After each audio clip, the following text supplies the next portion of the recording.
À focal fixe, moi, oui, oui, bien sûr. C'est vrai que les zooms ont fait des efforts.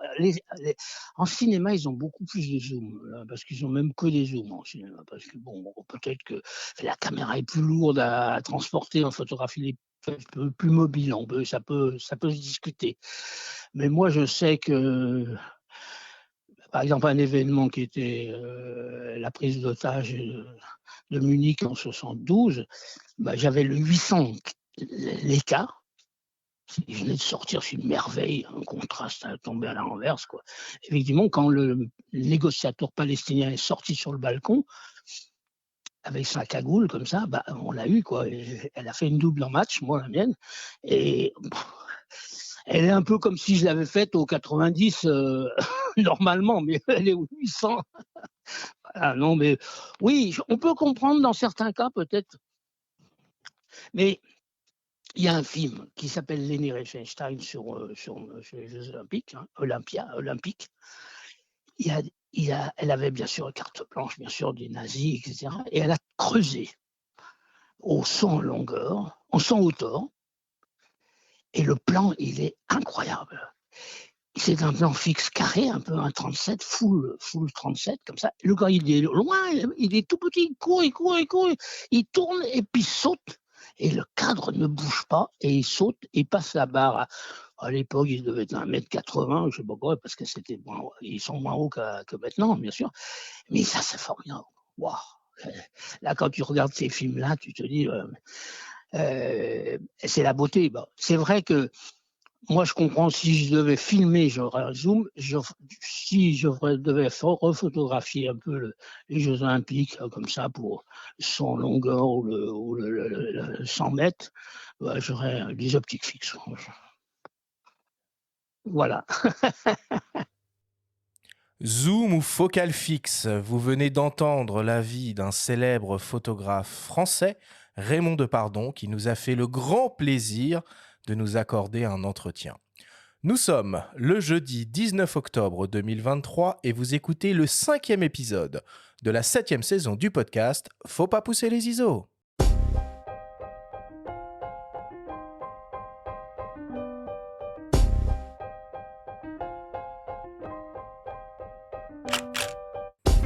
Bienvenue sur Faut pas pousser les ISO, le podcast hebdo pour tous les passionnés de photos et de vidéos. Je suis Arthur Azoulay et j'anime cette émission avec mon ami le journaliste Benjamin Favier. Aujourd'hui, on met les pieds dans le plat et on va essayer de répondre à cette inextricable problématique que rencontrent beaucoup de photographes, zoom ou focal fixe. Avec nous en plateau et pour la première fois, nous recevons le journaliste spécialisé Pierre-Marie Salomez du magazine Chasseur d'images, avec qui nous allons aborder tous les aspects plus ou moins objectifs de cette question à laquelle il sera probablement très difficile d'apporter une réponse claire. Cette émission vous est présentée par Sigma, fabricant indépendant d'objectifs et d'appareils photo 100% fabriqués au Japon.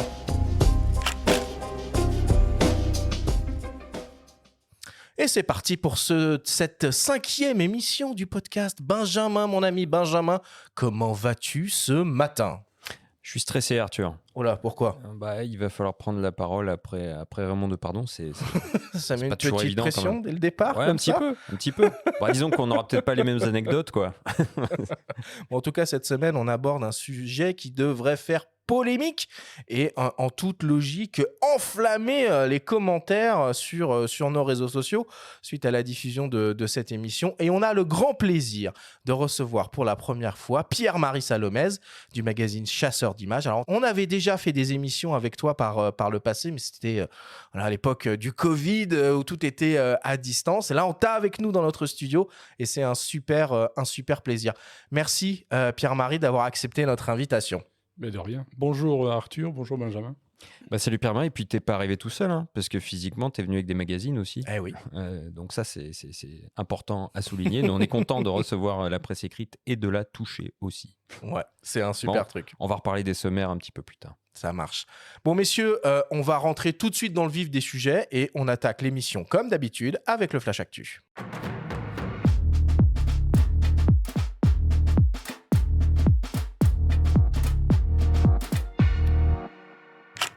Cette semaine, dans le Flash Actu, Laowa permet de photographier l'infiniment petit. Epson lance une nouvelle imprimante professionnelle 17 pouces et Laurent Balesta remporte une nouvelle fois le Wildlife Photographer of the Year.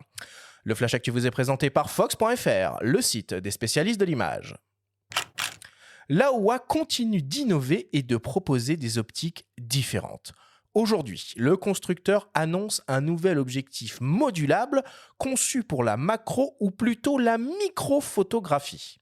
Le Laowa Orogon réside dans un objectif macro associé à un jeu de tubes à longe qui lui permettent de monter au maximum jusqu'au rapport 50:1. Tel un microscope, 4 tubes sont livrés avec l'objectif permettant d'obtenir des grandissements de 10 fois, 20 fois, 35 fois et 50 fois, le tout avec une distance de mise au point fixe de 2 cm. Le Laowa Orogon couvre le format 24-36 mm et peut aussi bien être utilisé avec des appareils de type réflexe ou hybride. Il propose également un système d'ouverture variable au sens littéral du terme, c'est-à-dire indépendant de la focale, allant de 0,5 à 0,15 mm de diamètre. Le Laowa Orogon est proposé en kit au prix de 1 859 € et décliné en monture Canon EF, Canon RF, Sony E, Nikon F, Nikon Z, PL, L et GFX. Epson vient d'annoncer une nouvelle imprimante photo professionnelle 17 pouces, la remplaçante de la célèbre SureColor P5000. La nouvelle SureColor P5370 exploite un système de tête d'impression amélioré micro-piezo AMC avec la technologie Epson Precision Dot Screening pour être en mesure de reproduire les plus fins détails capturés par des appareils photo haute résolution modernes. On retrouve également un nouveau jeu de 10 encres ultrachrome avec une nouvelle couleur violette pour étendre les nuances des teintes dans les bleus et ainsi offrir un gamut de couleurs reproductibles plus large. On retrouve également la présence simultanée de 2 canaux pour le noir mat et le noir brillant ainsi qu'un nouveau mode noir carbone offrant des démax élevés et un contraste exceptionnel sur papier brillant. La nouvelle Epson SureColor P5370 devrait être disponible début 2024. Elle sera proposée aux États-Unis autour des 2 000 $. On attend encore son prix et sa disponibilité en France. Et enfin, pour terminer, le photographe et explorateur Laurent Balesta, que nous avons reçu à ses micros à l'occasion d'une émission Au coin du feu, remporte une nouvelle fois la grande distinction au très prestigieux Wildlife Photographer of the Year, avec une photographie sous-marine évidemment, réalisée dans les eaux protégées de l'île de Pangatalan des Philippines. Sur cette image, on peut observer un limule doré à 3 épines à la recherche de nourriture au fond des eaux. Ce n'est pas la première fois que Laurent Balesta remporte cette compétition internationale. En 2021 déjà, il gagne déjà le titre avec une impressionnante photo de reproduction de mérou. Son palmarès ne s'arrête pas là puisqu'il a également été récompensé en 2022 et en 2017. Pour découvrir l'ensemble des incroyables photographies du Wildlife Photographer of the Year, rendez-vous sur le site nhm.ca.uk/WPI. Et pour en savoir plus sur Laurent Balesta, écoutez l'épisode S406 du podcast Faut pas pousser les ISO.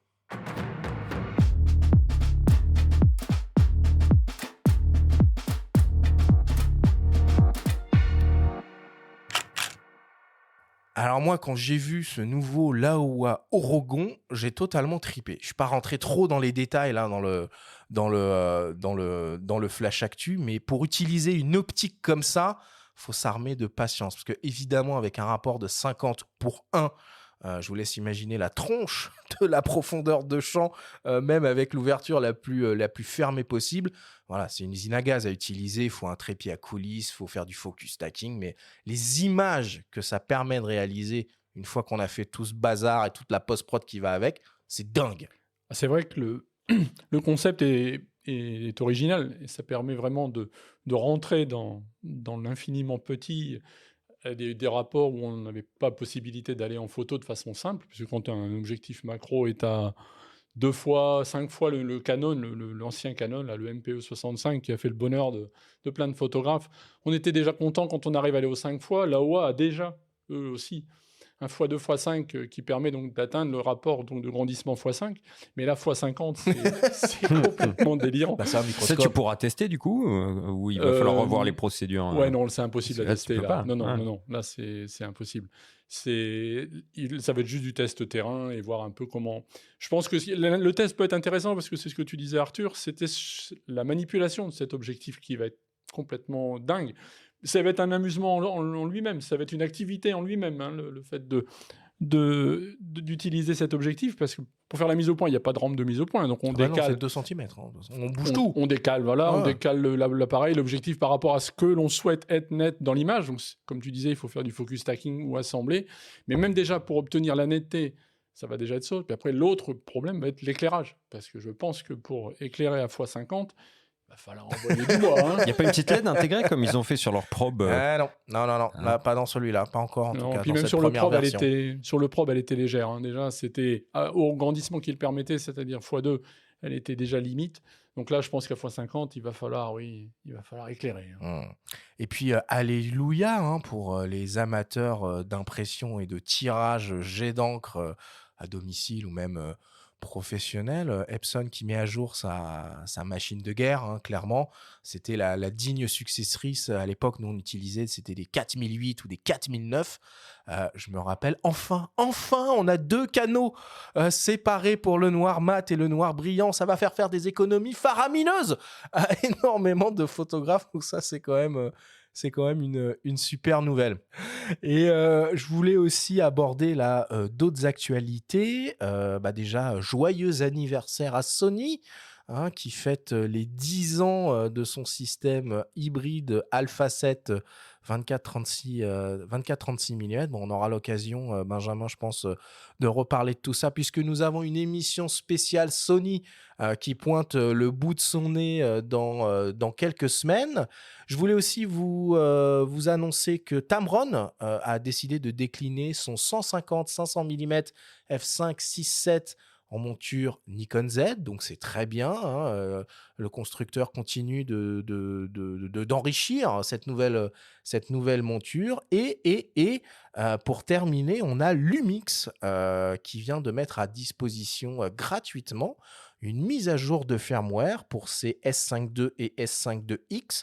Alors faites bien attention, hein, ce n'est pas les mêmes firmware pour le S5 II et le S5 IIX, mais en tout cas, ces mises à jour apportent un certain nombre de nouveautés, dont on peut citer par exemple la possibilité d'avoir un zoom sur le point AF actif pour vérifier la mise au point.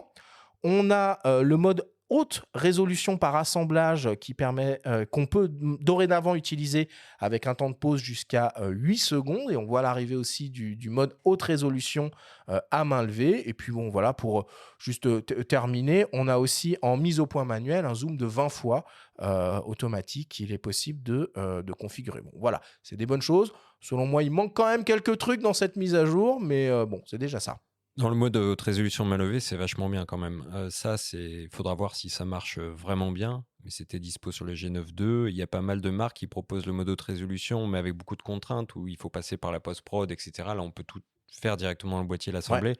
Par contre, effectivement, ce qu'on attendait, c'était probablement les algorithmes de détection de sujets qui ont été implémentés dans le G9 II, à commencer par les véhicules, la détection des yeux des animaux aussi, qui là est absente. Alors, ça ne veut pas dire qu'elle n'arrivera pas. Hein. On peut espérer, c'est le même processeur. Il n'y a pas de raison intrinsèque qu'il ne le fasse pas. Mais pour l'instant, en tout cas, ça n'y est pas. Bon. Et Benjamin, on va profiter de la présence de Pierre-Marie pour faire une petite revue de presse spécialisée photo papier. Oui, alors honneur aux absents. Hein. On va commencer par, on va commencer par nos confrères de Réponse Photo. Hein. Le dernier numéro de Réponse daté de novembre vient de sortir avec un joli dossier consacré au noir et blanc, avec un témoignage d'un architecte et dessinateur, Cyril Druard, donc voilà, qui aurait eu sa place dans l'émission qu'on a enregistrée la semaine dernière avec Florent Michel, qu'on vous invite à écouter à nouveau. On trouve aussi un très très bon dossier, j'ai trouvé, sur les smartphones, qui ne sont pas mis frontalement en opposition par rapport aux appareils, d'habitude. Oui, pour une fois. C'est signé Adrien Branco, qu'on connaît bien, et le dossier est vraiment assez intéressant, je vous recommande la lecture. Et puis sinon, on retrouve de manière classique des tests des boîtiers récents, les A7C2, A7CR ou encore le Leica Q3. Donc tout ça est en kiosque et donc on salue Thibaut et ses équipes qui sont en train de plancher sur un hors-série sur la photo et l'écologie. On en reparlera un peu plus tard. Et alors, Pierre-Marie, le dernier numéro de Chasseur est dans les kiosques depuis La semaine dernière, quelques oui. jours maintenant. Alors, qu'est-ce qu'on peut y retrouver dans ce magazine? On va donner la primauté à l'image. Donc, on a 2 portfolios qui sont complètement différents, mais on essaye toujours de varier les approches dans le magazine, d'avoir des portfolios qui puissent être une photo un peu plus créatrice, un petit peu plus innovante, un peu plus, on va dire, des fois bougeante un peu. Et puis, un portfolio donc, qui est sur l'alimentaire, avec là encore une approche à des rapports de grandissement différents, à des éclairages, à des simulations de scènes qui sont vraiment différents de ce qu'on voit d'habitude. Et puis après, donc un reportage, un portfolio, donc de Didier Bizet, qui est un reporter qui a pas mal bourlingué et qui raconte un petit peu son histoire et sa façon d'approcher l'image de reportage. Une Voilà. visite d'usine aussi, Oui. tu es allé voir un petit peu ce qui se passe chez Leica au Portugal. C'est ça, on est allé donc, pour les 50 ans de l'usine Leica au Portugal. La marque avait organisé donc, un voyage qui permettait donc, de visiter donc, l'usine de fabrication et d'assemblage d'une partie des objectifs et de certains boîtiers de la marque. Malheureusement, on n'a pas évidemment pu faire d'images comme on l'aurait souhaité. C'est normal, mais c'est normal, on peut comprendre. Il y a toujours ça peut être vite analysé par... on peut imaginer que les machines ont leur aptitude, ont leur performance, ont des fois leur petit côté malin que les marques essayent de protéger, ce qu'on peut comprendre. Mais autrement, c'était intéressant, puisque c'est vrai que ça permet de voir qu'on a encore une marque en Europe. C'est quand même la seule. Elle assemble une partie donc, à Wetzlar sur son site d'origine. Elle assemble une autre partie de son matériel, notamment les jumelles, tout ce qui est vision optique au Portugal. Mais il y a aussi donc, des boîtiers qui sont assemblés donc, au Portugal.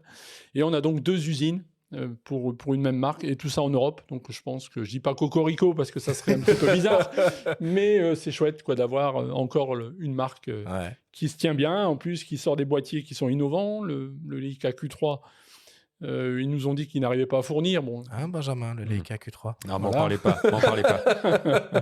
Faut qu'elle fixe. Voilà, faut qu'elle fixe, on y vient. Mais bon, on va en reparler. Donc voilà, c'est une marque qui innove, qui a toujours innové, ça fait partie de l'ADN de Leica. Donc évidemment, c'est pas forcément à la portée de tout le monde, c'est des tarifs qui sont des fois liés aussi à des choix qu'ils ont faits. Tout le temps. Tout le temps, oui. Non, bien sûr. Mais c'est vrai que les choix qu'ils ont faits de fabriquer en Europe imposent des contraintes qui sont ce qu'elles sont. Et à rebours total par rapport à tout ce qu'on vient de dire, à la fois en termes de prix, à la fois en termes de géographie, en termes de zone où les endroits, où les produits sont construits. Dans le sommaire aussi de ce numéro de Chasseurs d'images, il y a des tests d'optique signés TT Artisan. Donc là, on est en Chine, on est sur des modèles manuels très abordables.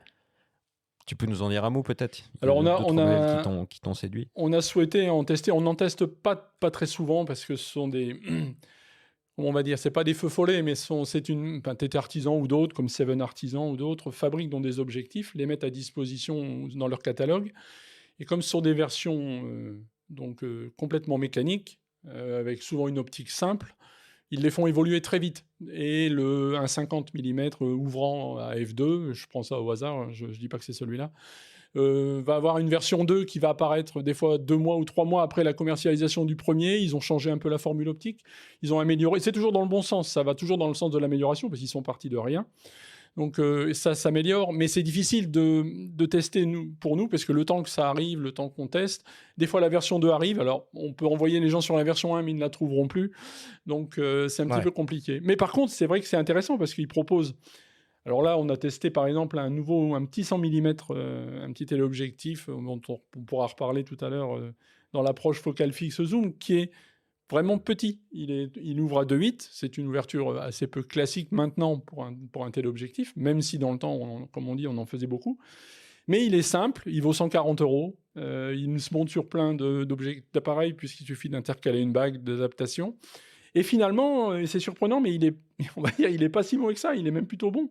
Dès qu'on diaphragme un petit peu, on arrive à tirer des images sympas. Donc, Et puis quand tu vois la compacité et c'est le ça. prix de l'objet, Ouais, bon, 140 ça, €, il manque pas un zéro. mérite D'habitude, les de... optiques dont on parle, c'est minimum 1500 Ouais, balles, quoi. c'est ça, Non, c'est ça. et la construction a l'air plutôt, Oui, oui. plutôt décente, hein. Bah oui, parce que comme c'est des formules simples, c'est des rampes hélicoïdales, c'est de la mécanique, c'est vieux comme la photo, donc ça, on sait le faire et les fabricants sont très à l'aise là-dedans. Donc non, alors on a testé ces quelques optiques un petit peu représentatives du catalogue. On a testé un 90 mm, pardon, pour GFX, hein, pour faire du portrait. On a testé un fisheye, on a essayé de regarder un petit peu ce que ça valait pour avoir une idée à un instant T de ce que vaut cette marque dont on entend parler et qu'il est de bon ton, qui navigue aussi pas mal sur Insta, sur les réseaux, où voilà, ça fait partie un petit peu d'une signature, d'avoir une signature. Ça aussi, on pourra en reparler, je pense, des signatures d'objectifs. Bon, bah, tout ça est à retrouver évidemment dans le dernier numéro de Chasseurs d'images que vous pouvez vous procurer en kiosque. On clôt le Flash Actu là-dessus. Et Benjamin, c'est le moment de ta chronique hebdomadaire. Comme toutes les semaines, c'est ta story. Et cette semaine, tu reviens sur une étape importante de la carrière d'un des plus grands photographes français. Lors d'un reportage au Chili au début des années 70, petit indice, nous l'avons entendu en début d'émission. La story vous est présentée cette semaine par Sony et sa gamme de boîtiers hybrides plein format photo et vidéo, qui, depuis 10 ans, innove pour les professionnels et les amoureux créateurs d'images.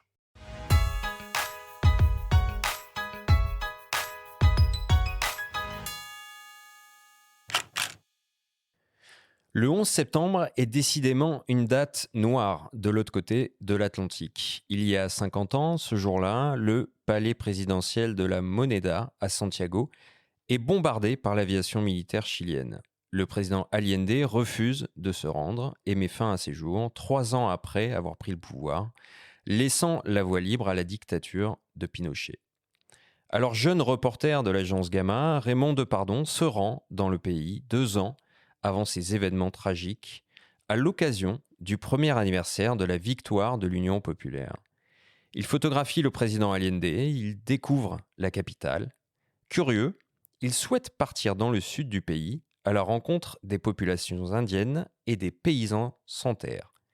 Avec son ami, le journaliste anglais Robert Pledge, il découvre les Mapuches. Peut-être que la seule chose qu'on savait avec Pledge, c'était les Mapuches. Voilà, bon. Donc tout était Mapuche pour nous, mais moi je sais que parce que j'ai le même problème en Afrique. Quand j'y étais, quand j'avais 19 ans, 20 ans, je voyais tout le monde avec des turbans, un peu comme aujourd'hui, hein, on voit des turbans et puis on ne sait pas bien. Puis après, on se dit, ah, ça c'est des Peuls, ça c'est des Peuls Wadabé, ça c'est des Toubous, ça c'est un Touareg. Donc tu sais très très bien tout après. Mais ça demande du temps. Parce que ça ne s'apprend pas à l'école. Oui, ça pourrait s'apprendre à l'école, peut-être en France. Tu apprends sur le tas, quoi. Donc, moi, je sais que... je sais parce que j'ai passé tellement d'années au Tchad qu'ils m'appellent tous, même des gens que je connais depuis 50 ans, ils m'appellent Nazaré. Alors moi, des fois, je me mets en colère parce que je leur dis, écoutez, vous savez comment je m'appelle Raymond. Putain, mais arrêtez avec votre Nazaré, là, quand même. Je sais que je suis dans ma religion est descendante du prophète de Nazareth et que, d'accord, du coup, je suis près de la religion musulmane aussi, etc., etc. Mais enfin, c'est formidable, quoi. Et donc, c'est vrai que les Mapuches, quand on a vu, là, cette photo que j'ai faite qui redonnait des terres aux Mapuches, et quel bonheur. Mais voilà, peut-être qu'à cette époque, parce que à Gamma, mais même à Magnum, hein, personne, à part quelques Sergio Larin ou quelques photographes comme ça, Bischoff, mais personne va en Amérique du Sud, quoi. C'est triste, quoi. Selon le photographe chilien Luis Poirot, ce reportage dans le sud du pays marque un tournant dans la carrière de Depardon. avant le voyage au Chili, c'était un reporter qui courait derrière les starlets et les gens comme ça. Mais après le voyage au Chili, je ne sais pas si c'est à cause de voyage aussi au sud du Chili qu'il a fait, où il a vu les mondes de paysans, et ça a forcément l'a rappelé son commencement de la vie par étant fils des paysans en France, et où tout ce qu'il a vu au point de vue humain et politique au Chili, mais c'est vraiment un changement du travail qu'il a commencé à faire après, pas seulement les paysans de France, mais le voyage à New York, tout ça, c'était une autre photographe qui a commencé. C'est la première fois que le réalisateur de Profil paysan se confronte à cet univers en tant que photographe, lui, fils d'agriculteur qui a grandi à la ferme du Garret. C'est sûr qu'en 71, ça peut paraître bizarre, j'avais 29 ans, 30 ans. J'avais jamais été confronté, sauf en Afrique, mais c'était un peu différent. C'était des éleveurs, mais des agriculteurs, je n'avais jamais été confronté à faire des photos. Et quand les premiers qu'on a vus sur les routes, là, en descendant sur cette grande route immense qui est le Chili, avec des petits garçons, des garçons qui auraient presque mon âge, enfin, avec des aiguillons, des bœufs. Je me suis dit, mais c'est moi, quoi. Et je me suis dit, mais fais des photos. Et alors, je sais que je ne parle pas espagnol, donc il me parlait, quoi. Bien sûr, il me disait, pourquoi vous photographiez, comme toujours, en Afrique ou de partout, les gens, ils ne sont pas toujours contents. Et j'ai constaté que je me suis dit, tiens, mais tu es très gonflé, tu leur demandes pas leur autorisation et tu t'approches très près et tu fais les photos que tu veux. Et je pense qu'un photographe venant de la ville se comporterait pas comme toi.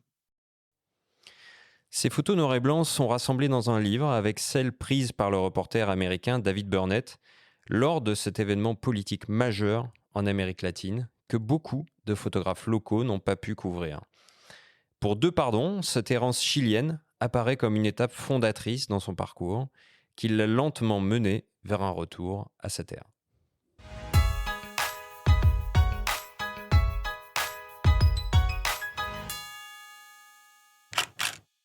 C'est toujours un plaisir quand même d'entendre Raymond Depardon. Benjamin, va y avoir une expo autour de tout ça en parallèle ? Il y a une expo en ce moment qui a lieu à la galerie Le Château d'Eau à Toulouse jusqu'au 7 janvier. Et oui, je suis assez d'accord. Moi, j'avoue, je plaide coupable. J'ai toujours ce petit plaisir à le solliciter quand il y a une actu importante le concernant. Et c'est vrai que, comme en plus, il n'est pas vraiment avare de mots, quand il replonge un petit peu dans ses souvenirs, c'est un plaisir de le partager avec nos auditeurs aussi. Parce que Raymond Depardon, à l'heure actuelle, c'est tout simplement un des plus grands photographes français. Une œuvre immense qu'on ne cesse de redécouvrir. Et au fil, finalement, des anniversaires, entre guillemets, historiques, on l'a vu récemment avec l'exposition qu'il avait montée autour de ses années en Algérie avec Kamel Daoud. Là, c'est le cinquantenaire du coup d'État de Pinochet. On découvre qu'en fait, il a une œuvre absolument immense, quoi, tout simplement. Tu connais bien le travail de Raymond, Pierre-Marie ? Comme tout photographe passionné, on ne peut pas passer à côté de Raymond Depardon, déjà pour le personnage, parce que c'est vrai que c'est quelqu'un d'attachant.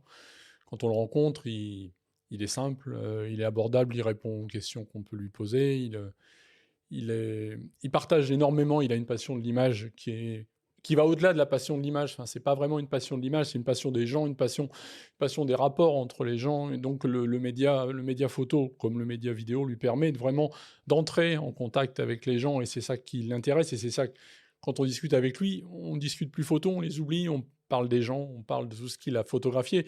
Alors les photos nous permettent d'avoir un marqueur du temps, de ce qu'il a rencontré. Mais par contre, quand on discute avec lui, c'est ça, d'un seul coup, on se dit, ah bah oui, c'est vrai, on parlait de photos et on était complètement parti ailleurs. C'est ça qui est magique avec Raymond. Oui, puis on peut aussi parler de matériel avec lui sans problème, parce Aussi. qu'il est complètement féru de matériel. David Burnett aussi, hein, le photographe américain dont il est question. Là, j'ai plus évoqué le parallèle qui est effectué entre ces photos de paysans donc à l'époque et ces photos plus récentes de paysans qu'il a fait en France, hein, qui ont marqué aussi son œuvre. Et le photographe chilien qu'on a entendu, Luis Poirot, est un très grand photographe chilien.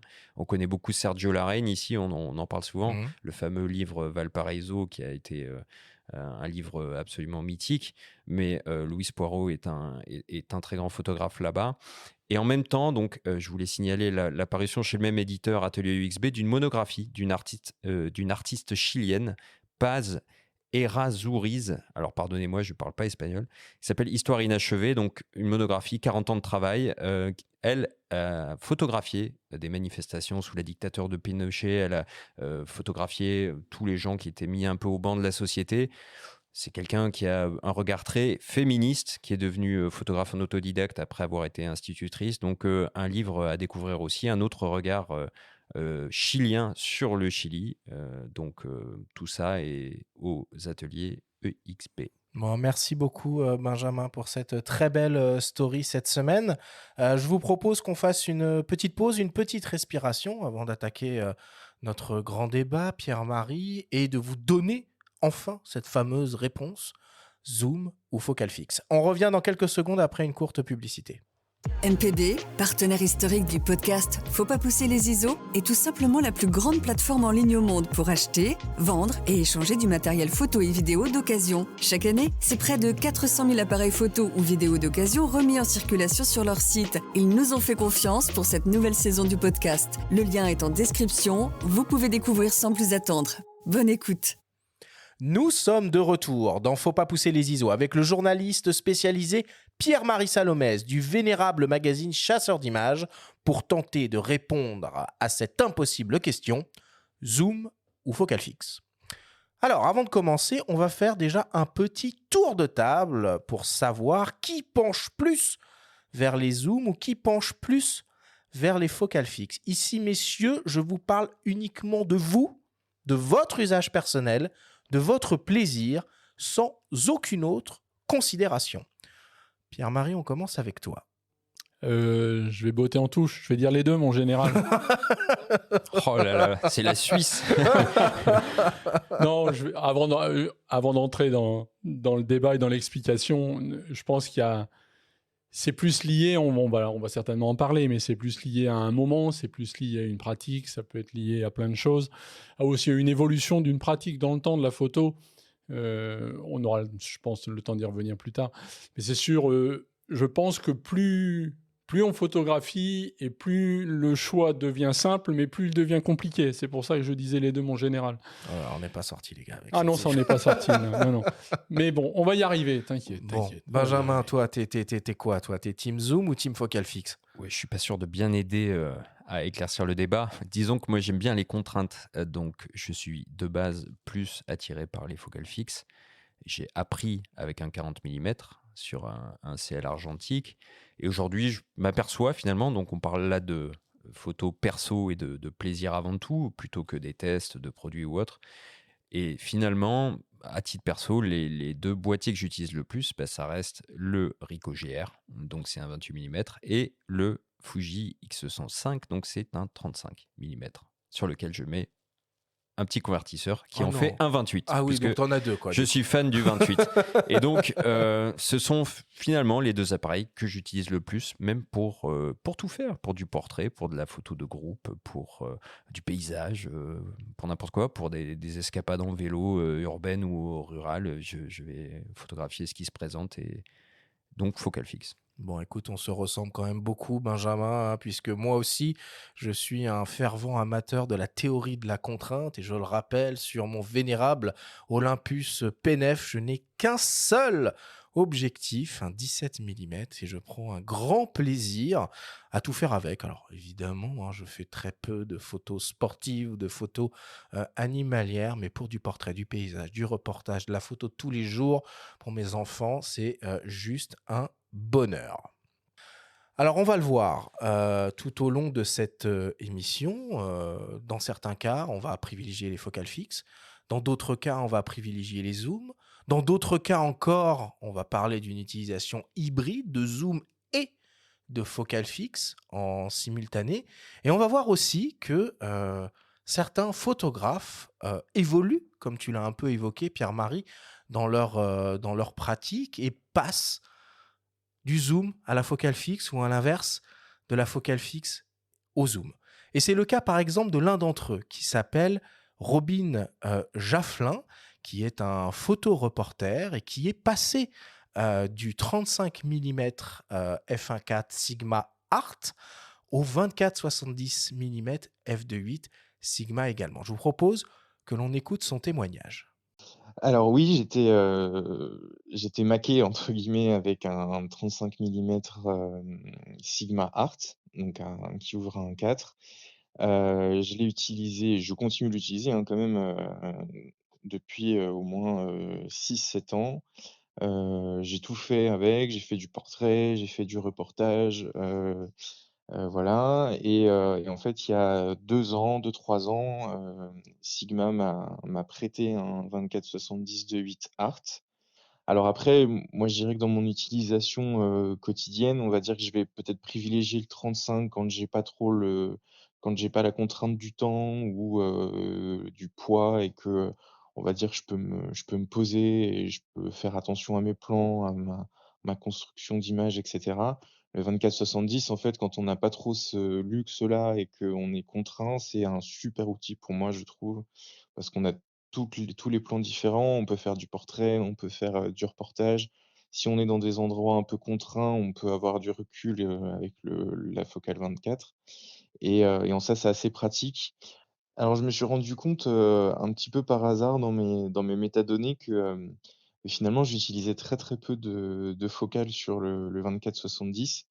On va dire quand j'étais en situation de reportage, admettons une manif, un peu chaude ou voilà, où il y a beaucoup de mouvements, on n'a pas trop le temps et il faut être assez proche des sujets. Je dirais que je switch, on va dire, entre des focales qui vont de 28 à 42,5 à peu près, donc finalement quasiment un 35 et après quand, je dois faire du portrait, en fait, je suis entre du 50 et du 60. De manière générale, donc c'est vrai que le 24, je l'utilise quasiment pas ou alors c'est vraiment parce qu'il faut faire un plan large et que j'ai pas beaucoup de recul et puis le 70, c'est pareil en fait. Comme j'ai l'habitude du 35 et que, on va dire, il y a toujours un recul qui est assez important, et que je trouvais aussi bien parce que quand on fait du photojournalisme, ça peut permettre de donner du contexte, ça peut permettre de resituer dans un espace et pas forcément faire du gros plan, voilà. Bah, du coup, c'est vrai que il y a certaines focales que j'utilise très, très peu. Bah, le 1.4 en fait, je l'utilisais, concrètement, c'était quand je faisais du portrait ou de la photo, on va dire purement documentaire, où j'avais, la journée pour faire des photos et que j'avais le temps de tourner autour de mon sujet, que je pouvais bouger comme je le souhaitais, et cetera. Mais, finalement, dans la photographie d'actu, on va dire, c'était pas forcément le plus, l'ouverture que j'utilisais le plus.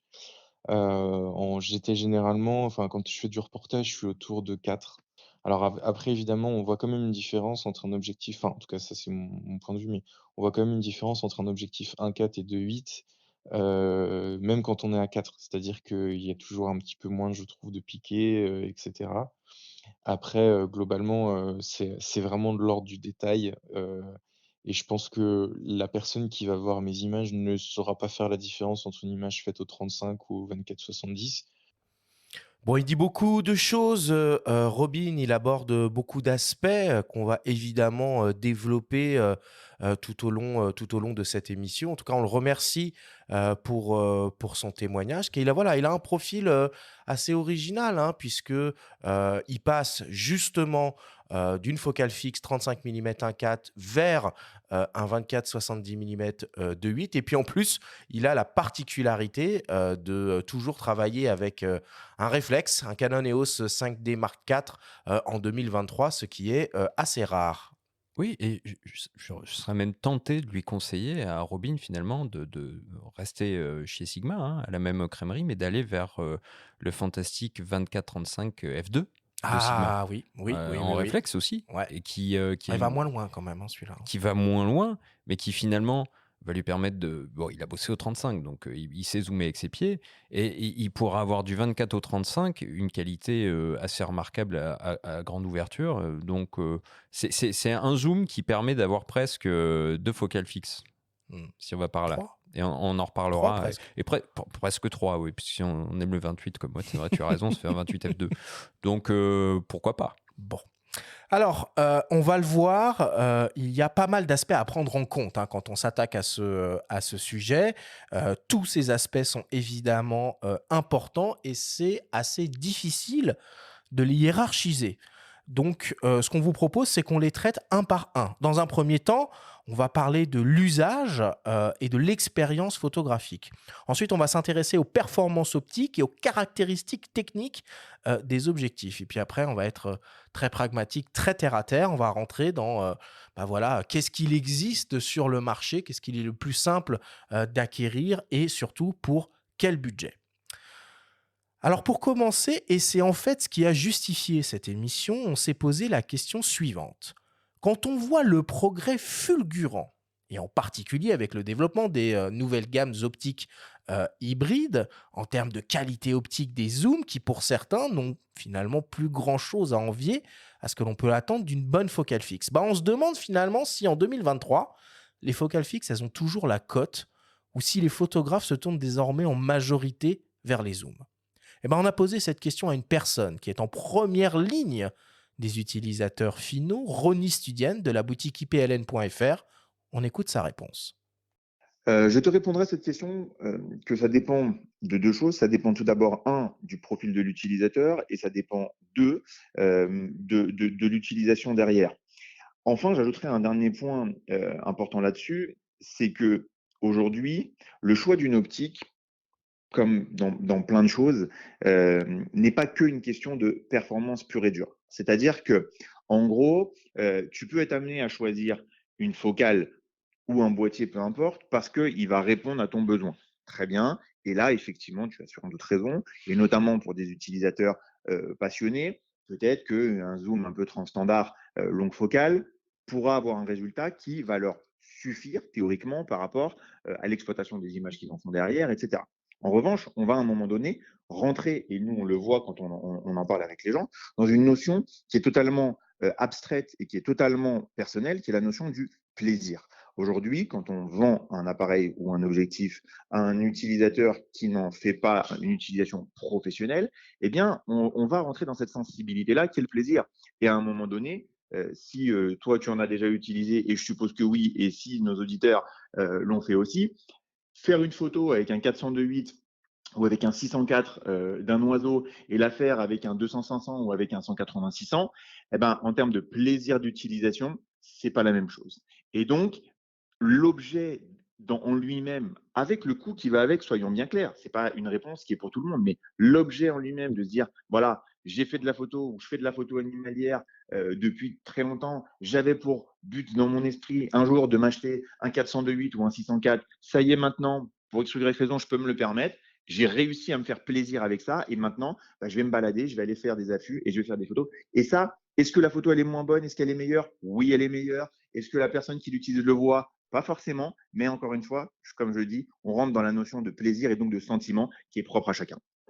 Et bim, on y met immédiatement le doigt sur un aspect fondamental de ce débat qui est totalement subjectif, le plaisir. Pierre-Marie, qu'est-ce que le plaisir à avoir dans cette discussion ? Si on prolonge le propos de Ronnie, on va dire que on va partir du principe que le photographe est un anxieux, un angoissé. Quand il part faire des photos, on peut avoir certaines approches. On peut se dire, j'ai envie de tout photographier. Pour tout photographier, parce que la première fois de ma vie que je vais à Venise ou à New York et je veux rien rater. Donc là, on se dit, je vais emmener tout mon fourre-tout, mais bon, c'est impossible parce que c'est trop lourd. Donc je vais prendre, un zoom extrême, on va prendre un 28-300. Je vais pouvoir tout photographier, tout faire, tout ramener. Et pourquoi pas? Il a raison, ce personnage, de partir comme ça. Par contre, si quelqu'un va être dans le même voyage. Il va aller à Venise pour la première fois, mais il va être différent dans son approche. Il va se dire, de toute façon, je ne peux pas tout photographier. Donc, si je ne peux pas tout photographier, pourquoi est-ce que je m'embêterais à emporter un zoom avec lequel, d'abord, je ne suis pas forcément très à l'aise. Et puis, je me dis, tiens, j'ai mon 35 qui me plaît depuis longtemps, je l'utilise toujours, je le connais bien, je sais comment m'en servir, je sais comment l'utiliser, je connais tout le cadrage. Et puis, avec lui, je vais partir comme ça à Venise et je vais faire les photos que je pensais. Et puis, en plus, sur place, il y a aussi l'approche qui va être différente. On se dit, au 35, je vais faire un peu de paysage, je vais faire du groupe. Puis d'un seul coup, on se prend à faire autre chose. On fait du portrait, on découvre du détail d'architecture, on découvre de la macro ou du gros plan, on découvre plein de choses. Et finalement, on s'aperçoit qu'avec le 35, on a fait autant d'images qu'on aurait pu faire avec un zoom. Mais c'est juste que l'approche était là dans le plaisir ou dans l'angoisse. Moi, c'est ce que j'aime. Voilà, je mets toujours les deux, c'est-à-dire plaisir et angoisse. L'angoissé va partir avec un zoom, je schématise, attention, et puis le plus rassuré ou le plus progressif ou le plus à même de sa pratique va partir avec une focale fixe. On peut le voir comme ça, sa prolongation du plaisir. Oui, en tout cas, avec l'accumulation de matériel, il y a un risque de dispersion et du coup de produire peut-être beaucoup d'images, mais de se perdre un petit peu dans les changements, le risque aussi d'abîmer son matériel ou d'exposer le capteur, etc. Donc finalement, la contrainte et partir avec une focale fixe permet aussi de faire beaucoup de choses, mais bon, on y reviendra un peu plus tard. Par contre, sur la notion de plaisir, il y a quelque chose qui interpelle, je trouve, quand on lit les tests de manière générale.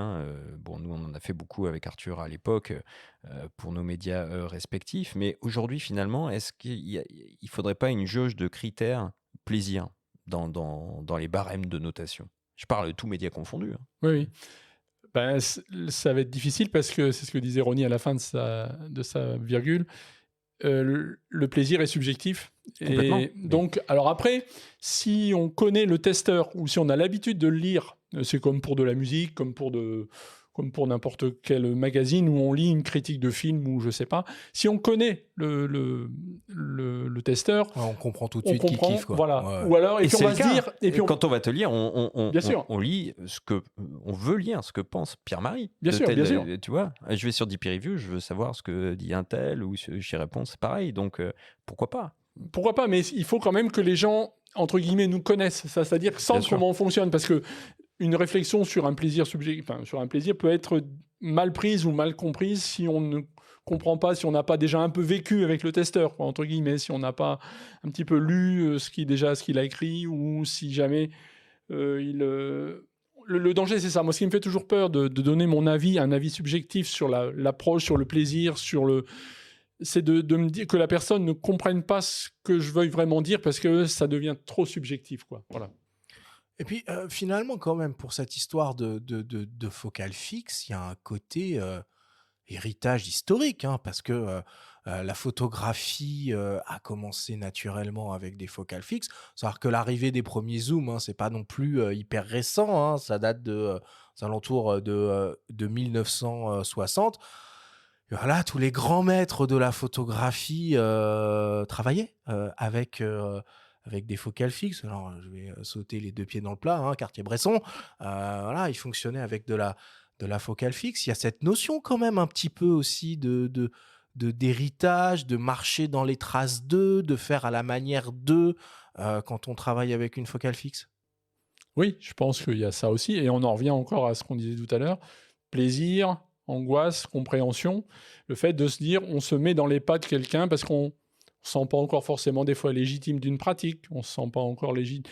La photo, c'est un média artistique. Donc, à partir du moment où il y a l'artistique, il y a aussi le fait... Là encore, quand on fait des photos, on les fait pour soi, beaucoup, mais on les fait aussi pour les partager. Et il faut que les gens nous comprennent aussi, donc, dans ce truc-là. Et la peur de ne pas être compris quand on fait une image ou quand on fait quelque chose fait qu'on essaye justement de se raccrocher à des choses qui existent, donc notamment à du matériel, par exemple. C'est vrai que sur les festivals, on voit très souvent les gens qui demandent avec quel objectif ça a été fait, avec quel appareil ça a été fait. pourquoi vous avez utilisé cette focale-là, et puis, entre guillemets, ils vont aller s'acheter l'appareil pour faire la même photo. C'est une démarche, pourquoi pas. Peut-être qu'elle leur permettra de prendre confiance, de trouver un style, de trouver autre chose, et de trouver leur propre démarche, peut-être quitte après à laisser tomber cet appareil ou ce zoom en se disant, bah non, c'est pas pour moi, c'était pour lui, mais c'est pas pour moi, et j'ai trouvé autre chose dans cette focale fixe ou dans ce zoom. Ou trouver sa propre focale, parce C'est qu'il ça. il est question d'éducation du regard aussi. C'est-à-dire que ce qui est vachement intéressant de partir avec une focale fixe, c'est de se rendre compte en fait de se faire sa vision. Qu'est-ce qu'un 40 qu'est-ce que je vois à 40 quel est l'angle de champ, qu'est-ce que je vois à 135, etc.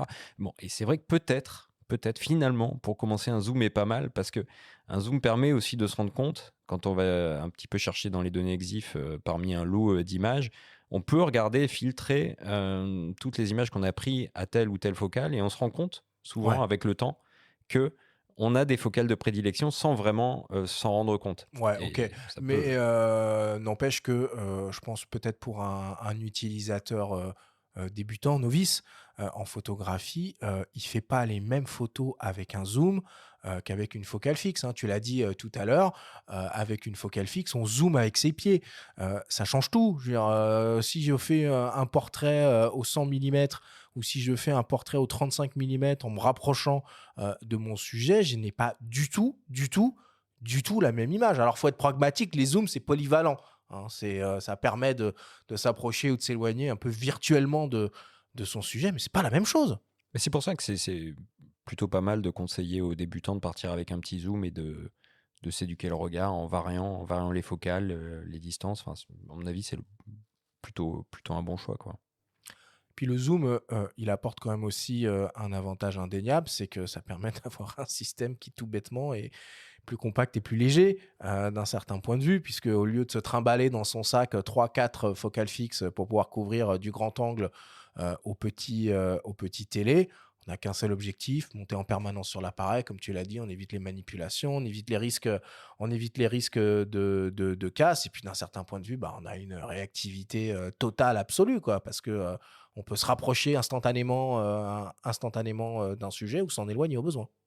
Oui, et puis en plus, comme disait Benjamin, le zoom, ça peut être aussi une succession de focales fixes. Donc rien n'empêche quand on débute ou même quand on pratique. C'est aussi des fois la contrainte, comme disait Benjamin, est formatrice.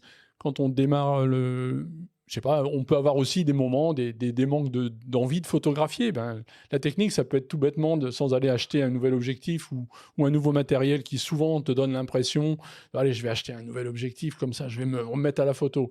Non, peut-être qu'avec ce qu'on a déjà dans son sac, même si c'est un zoom, on le met à 28, on met du scotch, on bloque la bague, et on part comme ça dans la rue, à ce en moment-là, autant paysage. s'acheter un 28, quoi. Enfin... Oui, mais si tu ne sais pas que c'est le 28 Oui, qui voilà, te plaît, avant de l'acheter. C'est un très bon exercice, ça. Ouais. Très, très bon exercice. Et c'est utile en vidéo aussi quand on veut éviter de faire varier le zoom. On a un zoom, on veut garder un cadre fixe. Je pense aux propos de Raymond Depardon en entrée quand il parlait de cette fameuse scène d'athlétisme figée en cadre fixe. On peut essayer de bosser et de faire des essais avec un zoom en fixe en mettant un petit bout de scotch. C'est effectivement très, très formateur. C'est ça, ouais. Moi, je pense que ça permet de trouver, comme disait Benjamin, sa focale, parce que après on peut bien sûr acheter un 28. Et c'est focal, hein. Ou c'est focal, trouver c'est bien focal. sûr. On a souvent tendance à, on peut parler de l'école du 24 ou du 28, après l'école du 40 ou du 35, et puis souvent il y a des combinaisons de quelqu'un qui va aimer le 24 va peut-être après aimer serrer au 35. Ça peut cohabiter. On peut photographier au 28 et au 40 en parallèle. C'est deux focales que j'aime beaucoup aussi. Et comme ça, au fur et à mesure, c'est une éducation du regard, vraiment à proprement parler. Alors, Pierre-Marie, tu évoquais un zoom pour les angoissés, hein, 28 300 mm. Moi, personnellement, c'est utiliser un zoom comme ça qui m'angoisserait profondément. Si on rentre un peu plus en détail dans les zooms, finalement, les zooms, ils s'articulent presque comme des focales fixes, puisqu'on a différents types de zooms. On va trouver des zooms grand angle, on va trouver des zooms transstandards, on va trouver des petits télézooms,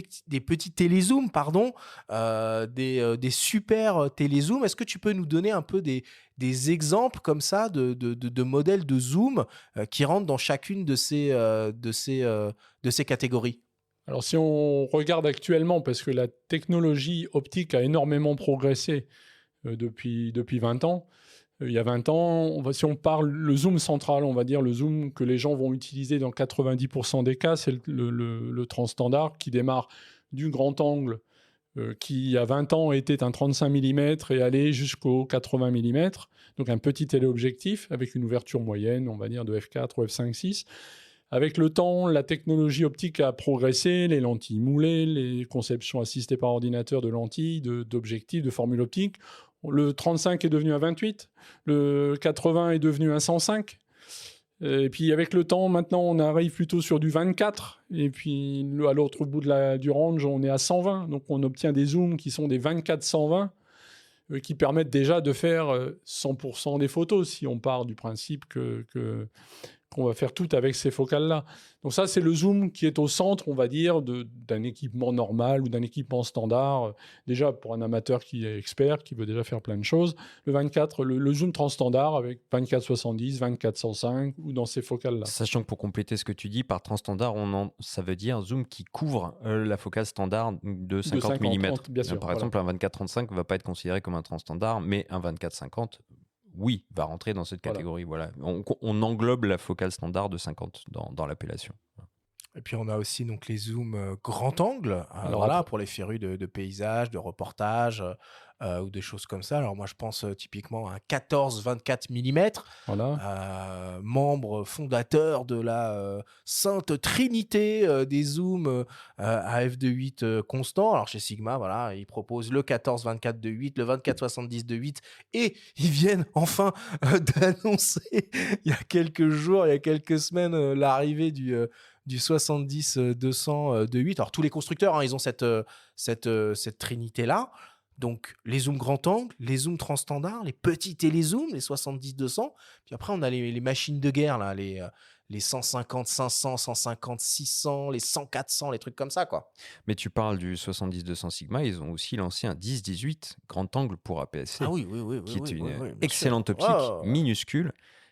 Qui est vraiment un formidable petit objet.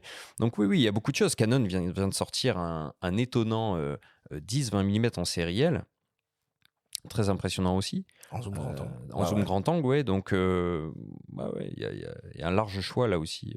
Donc même dans les zooms, si on veut des trucs un peu qualitatifs et un peu lumineux, on va quand même se retrouver avec 3-4 objectifs dans le fourre-tout pour pouvoir absolument tout couvrir.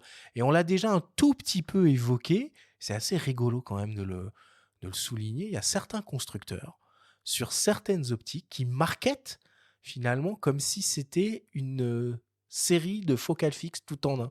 Tu évoquais, Benjamin, tout à l'heure, le 24-35 mm f2 Sigma, qui était une optique du temps du réflexe, qui serait d'ailleurs de très bon goût, Sigma, si vous pouviez la relancer en version hybride. Et plus récemment, on a Tamron et Samyang qui ont un 35-150 mm f2 de 8, qui est un peu marketé comme... voilà, avec une seule optique, vous avez le 35, vous avez le 50, vous avez le 85, vous avez le 135 et jusqu'au même 150 mm. Oui, en micro 4 tiers, je citerai les Lumix 10-25 1.7 et 25-50 1.7. Ouais. Alors là, c'est assez remarquable parce qu'on a des zooms, alors pour le coup, qui sont quand même assez trapus, mais qui ont une grande ouverture et là, qui permet notamment en vidéo d'avoir, comme tu le disais, presque plusieurs focales fixes en un seul objet. Et Pierre-Marie, moi je me suis toujours posé une question, alors que ce soit dans l'univers de l'optique, que ce soit pour des zooms ou pour des focales fixes, pour le coup, pourquoi on a toujours les mêmes focales ou les mêmes plages de focales? Pourquoi on ne trouve pas par exemple un 22 mm? Pourquoi on ne trouve pas par exemple un 20-80 mm? Bah non, on a un 24, on a un 28, ou on a des 70-200 ou des 24-70. Pourquoi? Là encore, on va dire, c'est historique. C'est ce qui a permis le développement de l'optique industrielle. Ce que je disais tout à l'heure sur le zoom transstandard qui démarrait à 35 et qui se termine à 80 et qui est maintenant devenu un 24-120, on a quand même dans le zoom de toute façon toujours un petit peu comment on va dire, la plage de focale est liée un petit peu à une pratique, à une existence de focale, et on retombe sur des valeurs de focale fixes, parce qu'il faut bien se raccrocher à quelque chose. Alors, on a un gros passé de la photo qui est lié au 24-36. Donc forcément, les focales que l'on a, et on parle souvent en focale convertie si jamais le capteur n'est pas de la taille de 24-36, on se ramène toujours à ce qu'on connaît, ce qu'on nous permet de comprendre, ce qui nous permet d'assimiler un petit peu l'angle qu'on va avoir avec ces appareils-là, ces objectifs-là. Et puis, comme on l'a dit tout à l'heure, ça permet de coupler. On commence par exemple sur le zoom transstandard, on commence au grand angle ou maintenant au grand angle, à l'ultra grand angle puisqu'on arrive au 24. On va jusqu'au 50 et au petit télé, même un petit peu plus long télé maintenant sur le 120. Et après, donc les zooms se partagent parce que c'est aussi une question de fabrication. C'est impossible de faire un zoom, ça serait l'idéal. Tous les photographes en rêvent, on va dire. Ah bah, ça serait quoi, tiens, voilà, typiquement sans aucune contrainte, là, le zoom de rêve là, pour vous deux. Un 12-600 ouvrant à 1 qui pèse 500 grammes. Non, mais pour rebondir sur ça, il y en a des focales originales de plus en plus d'ailleurs. Et Tamron, notamment, se distingue pas mal. Ils vont faire des 17-28 avec après un 28-75 et après un 70-180. Ouais, c'est vrai. Finalement, c'est plutôt original. Donc, bon, on va pas parler de la OUA, on en reparlera, mais bon, on trouve vraiment des choses très singulières et de plus en plus. Donc, finalement, on parvient à se démarquer un petit peu de tout ça. Sous-entendu dans le jargon 24-36, puisqu'on rappelle que quand il est question d'optique APS-C, etc., sur une base, il faut retrouver l'équivalent. Donc, voilà. Et puis après, les plages de focales, c'est ce que disait Benjamin, par exemple, sur le 70-180 Tamron, elles peuvent évoluer pour repousser une contrainte ou pour éviter, par exemple, d'avoir un encombrement qui augmente trop. Sur un 70-200, Tamron a fait le choix d'un 70-180 en réduisant un petit peu la focale extrême. Ça permet d'avoir une compacité et une légèreté de l'objectif qui se différencie donc du coup de la concurrence et qui peut être un point plus positif pour un futur acheteur. Ok. Alors, voilà, si cette notion de plaisir là dont on a parlé, elle est évidente en photographie, en vidéo, par contre, on est plus dans le monde de la raison et de l'efficacité. On peut donc naturellement imaginer que le zoom règne en maître dans cet univers. Et ben, il n'en est absolument rien, puisque vous avez beaucoup de vidéastes qui ne jurent que par la focale fixe et plus précisément par la série de focales fixes. On vous propose d'écouter le témoignage du photographe et réalisateur Quentin Caffier qui nous explique pourquoi. Alors le choix entre zoom et focale fixe, il va forcément dépendre de quel type de vidéo on va faire. Je ne vais pas dire que le zoom n'a pas d'intérêt. Il en a, par exemple, quand on est dans des configurations de reportage, de documentaire, des configurations dans lesquelles il va falloir qu'on change très très vite de focale. Il faut qu'on aille vite, on n'a pas le temps de se poser. Néanmoins, même s'il y a des zooms de très très bonne qualité, notamment des zooms cinéma, c'est difficile d'avoir des corrections parfaites à toutes les focales. Il y a forcément des compromis qui doivent être faits. Alors ça peut être des compromis en termes d'ouverture, ça peut être des compromis en termes de déformation optique. Et donc, dans des pratiques dans lesquelles on a un peu plus le temps, comme la fiction, la publicité, le clip, on va préférer prendre des focales fixes parce que on est sûr que chaque focale va être parfaitement corrigée. Alors souvent, une caméra vidéo, elle va être utilisée avec d'autres accessoires, notamment par exemple, on peut utiliser des gimbals, on peut utiliser beaucoup d'éléments pour donner du mouvement. Et par exemple, sur un gimbal, on va être amené à l'équilibrer, il y a des notions de poids, etc. Comme j'expliquais, souvent, on va aussi rajouter une matbox pour ajouter des filtres, pour changer un peu le rendu de son image. Et donc, pour toutes ces raisons-là, on a besoin d'avoir des optiques qui, déjà, extérieurement, sont cohérentes entre elles. C'est-à-dire que quand on va prendre une série d'optiques fixes, on va prendre des optiques qui, dans le meilleur des cas, ont le même poids, ce qui n'est pas toujours le cas, mais en tout cas, on essaye de faire en sorte qu'ils aient le poids le plus proche possible, qu'ils aient à peu près le même form factor, c'est-à-dire qu'il n'y en ait pas une qui soit beaucoup plus longue ou beaucoup plus courte que l'autre. Ce qui est obligatoire, c'est qu'elles aient toutes le même diamètre en extérieur, ce qui permet de monter les mêmes filtres et la même matbox.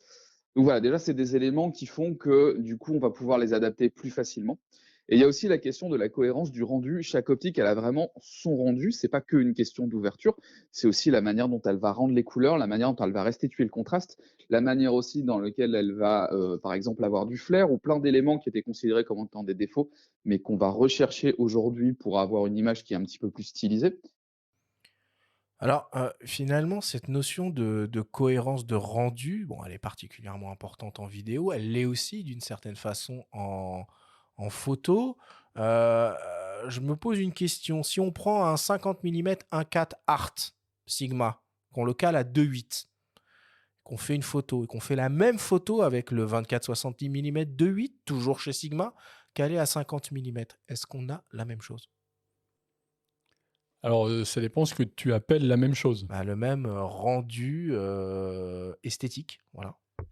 Alors, Ça on va... englobe plein de choses, hein, cette Oui, oui. notion-là, hein, évidemment. Alors, hein. on va détailler un petit peu ça. Donc, au niveau piqué, au niveau, donc, on va dire rendu des détails, restitution des détails, connaissant les deux objectifs, on va avoir un petit peu plus de, on va dire, de piqué sur la focale fixe, parce qu'on va déjà avoir fermé un petit peu le diaphragme, et donc on va commencer à travailler dans une zone où il sera plus à l'aise, même si déjà le 50 mm 1.4 Art est déjà extrêmement bon à pleine ouverture. Mais dès que l'on ferme un petit peu le diaphragme, on améliore un tout petit peu en général le piqué, quel que soit l'objectif, que ce soit un zoom, que ce soit une focale fixe. Donc si la focale fixe est déjà un petit peu plus fermée, elle va avoir un pouvoir de résolution, on va parler avec des termes qui font un peu peur, elle va avoir un meilleur piqué, elle va avoir l'impression d'une plus grande netteté, voilà. Et le zoom, lui, qui va être à pleine ouverture, pour avoir la même chose, il faudrait fermer un petit peu. Mais si on ferme un petit peu, on va changer la profondeur de champ par rapport à la focale fixe. Donc à focale égale, à ouverture égale, le rendu sera peut-être un peu différent. Ce que les gens vont trouver comme étant des fois plus net, plus ci, plus là, plus un rendu soyeux, plus un rendu crémeux, plus un rendu tout ce qu'on veut, les fameux bokeh, les choses que l'on voit ou qui sont vraiment du ressenti subjectif, est lié aussi donc à ça, est lié au fait de la différence déjà de travail de la focale fixe et du zoom, aussi de la formule optique, puisque une formule optique d'un zoom, c'est souvent plus complexe qu'une formule optique d'une focale fixe, donc il y a plus de lentilles. S'il y a plus de lentilles, il y aura plus de lumière qui va traverser. Il y aura plus de reflets au passage de la lumière, puisque à chaque phase de lentille, on va avoir des reflets. Donc ça va changer un petit peu le rendu. C'est ça qui va des fois ajouter des taches de couleur, qui va ajouter un peu de bokeh, qui va faire des jolis reflets, ou qui va donner du flair, ou qui va pas en donner. Donc là, le rendu sera peut-être différent, la signature sera différente. Mais dans l'absolu, pour moi, le rendu colorimétrique avec le numérique, je ne vais pas dire que c'est du pipeau, mais c'est du pipeau. Ouais, on peut matcher après, quoi. C'est ça, puisque si on travaille, après, si on développe sa photo, ou si on la retravaille un petit peu, on peut obtenir la même chose. De toute façon, déjà, le capteur, si on travaille, mettons, en balance des blancs automatique, va corriger.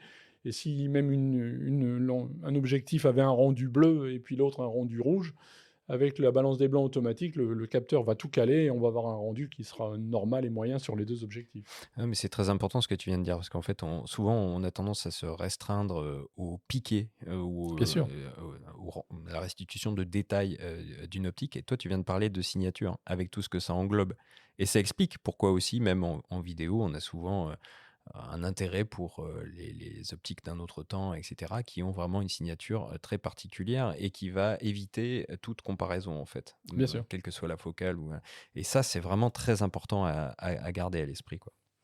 Alors, on a cette cohérence de rendu, puis on a la cohérence de l'objet. Et pour le coup, les constructeurs d'appareils photo, avec les développements des nouvelles gammes hybrides, essayent un peu de tendre vers cette philosophie de séries de focales fixes vidéo à proposer des optiques qui soient cohérentes. Je pense par exemple à Tamron, qui met un point d'honneur à garder toujours, tant qu'ils le peuvent, le diamètre de filtre frontal sur leurs objectifs de 67 mm. Mais il n'y a pas que, on pourrait parler de quoi? Lumix a une série S de focales fixes ouvrant à f1.8 qui a le même form factor aussi, donc qui a vraiment été développé pour ça, donc c'est 24, 35, 50, 85, si j'ai bonne mémoire. C'est ça. Hein, c'est ça. Et qui ouvre tout avec f1.8. Il y a même un 18, un 8 en aussi, entrée. On parlait de focales un peu particulières, celui-ci en fait partie. C'est pas des focales qu'on a l'habitude de voir en grand angle couvrant le 24-36. C'est tout à fait vrai. Et au-delà du filetage, donc Quentin en parlait dans son témoignage, il parlait de la configuration des matbox, puisque tout ça est finalement inspiré de la vidéo, et c'est des demandes de vidéastes d'avoir des gabarits, donc le form factor, j'ai essayé de le traduire un peu, d'avoir des dimensions physiques égales d'une optique à l'autre pour pouvoir les utiliser notamment sur des gimbals, des stabilisateurs, et ne pas avoir à refaire la calibration systématiquement. Donc il est vrai que cette série d'optiques que tu viens de citer, 1.8 par exemple, partage le même poids, le même diamètre, la même longueur, à parfois quelques millimètres près, et le même diamètre de filtre. Mais ça, c'est vraiment dans l'optique d'un usage vidéo. Ouais, puis on a deux constructeurs, Canon et Sigma, qui ont même décliné toute une série de leurs objectifs en version cinéma ou vidéo, enfin on appelle ça un peu comme on veut, qui sont proposés soit dans leur monture native respective, soit dans cette fameuse monture universelle PL, qui sont complètement recarrossés, avec des bagues avec des bagues crantées, aussi bien pour la mise au point que le diaphragme, qui sont toujours positionnés au même endroit pour voilà, simplifier la manipulation des opérateurs sur les tournages, et que passer d'un 24 au 35, ça prenne le moins de temps possible. Oui, il y a Samyang aussi, qui C'est propose vrai, une ouais, très ouais. belle gamme ciné. Et Et Laowa, Sirui aussi. alors Sirui, oui, des optiques anamorphiques plutôt qualitatives et abordables. Et Laowa qui s'y met, qui commence à sortir Oui, ils s'y mettent tous. des optiques anamorphiques. Irix aussi en fait. Oui. Fuji aussi a une gamme d'objectifs cinéma. C'est porteur en ce moment. Bon. Alors, on va essayer de rentrer maintenant dans l'objectivité. Désormais, en se posant la simple question, qu'est-ce qui est le plus performant optiquement, un zoom ou une focale fixe? Alors, on a déjà donné des pistes de réponse dans notre discussion, mais pour amorcer notre réflexion sur ce sujet, on vous propose d'écouter le témoignage du journaliste Xavier Delatulay, spécialiste en test d'optique, qui nous partage son expérience et son analyse. On l'écoute. Les focales fixes sont plus facilement qualitatives que des zooms. C'est pour ça que pendant très longtemps, d'ailleurs, elles étaient uniquement présentes sur les appareils photo. On a commencé à voir les zooms apparaître dans le courant des années 80. Après, avec l'arrivée des systèmes autofocus, fin des années 80, 86, 87 exactement, on a commencé à avoir systématiquement des zooms sur les appareils réflexes, parce que c'était plus simple de gérer un zoom autofocus qu'une multitude de focales fixes. Les progrès en optique de ces dernières années ont continué à se poursuivre, et aujourd'hui on arrive à des qualités d'image aussi bien par les zooms que les focales fixes qui sont très très élevées, parce que les optiques ont vraiment évolué, notamment grâce aux verres spéciaux à faible dispersion, à haute indice de réfraction. On mélange les deux pour corriger les aberrations. On a aussi maintenant des surfaces asphériques de lentilles qui permettent de corriger les aberrations. Et tout ça, rentrant dans des zooms ou dans des focales fixes, donne des qualités d'image qui sont bien meilleures à ce qu'on avait autrefois. Donc, les objectifs ont progressé, aussi bien focale fixe que zoom, mais le problème, c'est que ça fait coûter le matériel beaucoup plus cher. Là aussi bien les focales fixes que les zooms. Un bon 50 mm f1.4 du temps de l'argentique, ça coûtait 400 €. Aujourd'hui, un bon 50 mm f1.4, ça coûte 1700 €. C'est beaucoup plus cher, mais c'est bien meilleur. Et alors, la grosse différence du côté des focales fixes, elle tient au fait que autrefois, pour avoir une image correcte avec un objectif très lumineux, que ce soit zoom ou focale fixe, il fallait diaphragmer un peu. Aujourd'hui, avec les optiques qui sont fabriquées, on a des matériels des objectifs qui sont bons dès la pleine ouverture, même que ce soit focale fixe ou zoom. J'ai encore testé récemment un 50 mm de chez Sony ouvert à f1.2. Il est parfait dès la pleine ouverture. Sur les zooms, c'est la même chose.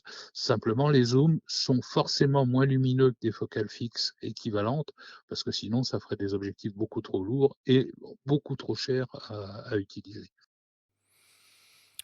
Bon, du coup, cette idée ancrée dans l'inconscient collectif que la focale fixe est plus qualitative que le zoom, c'est pas si évident que ça. Hein.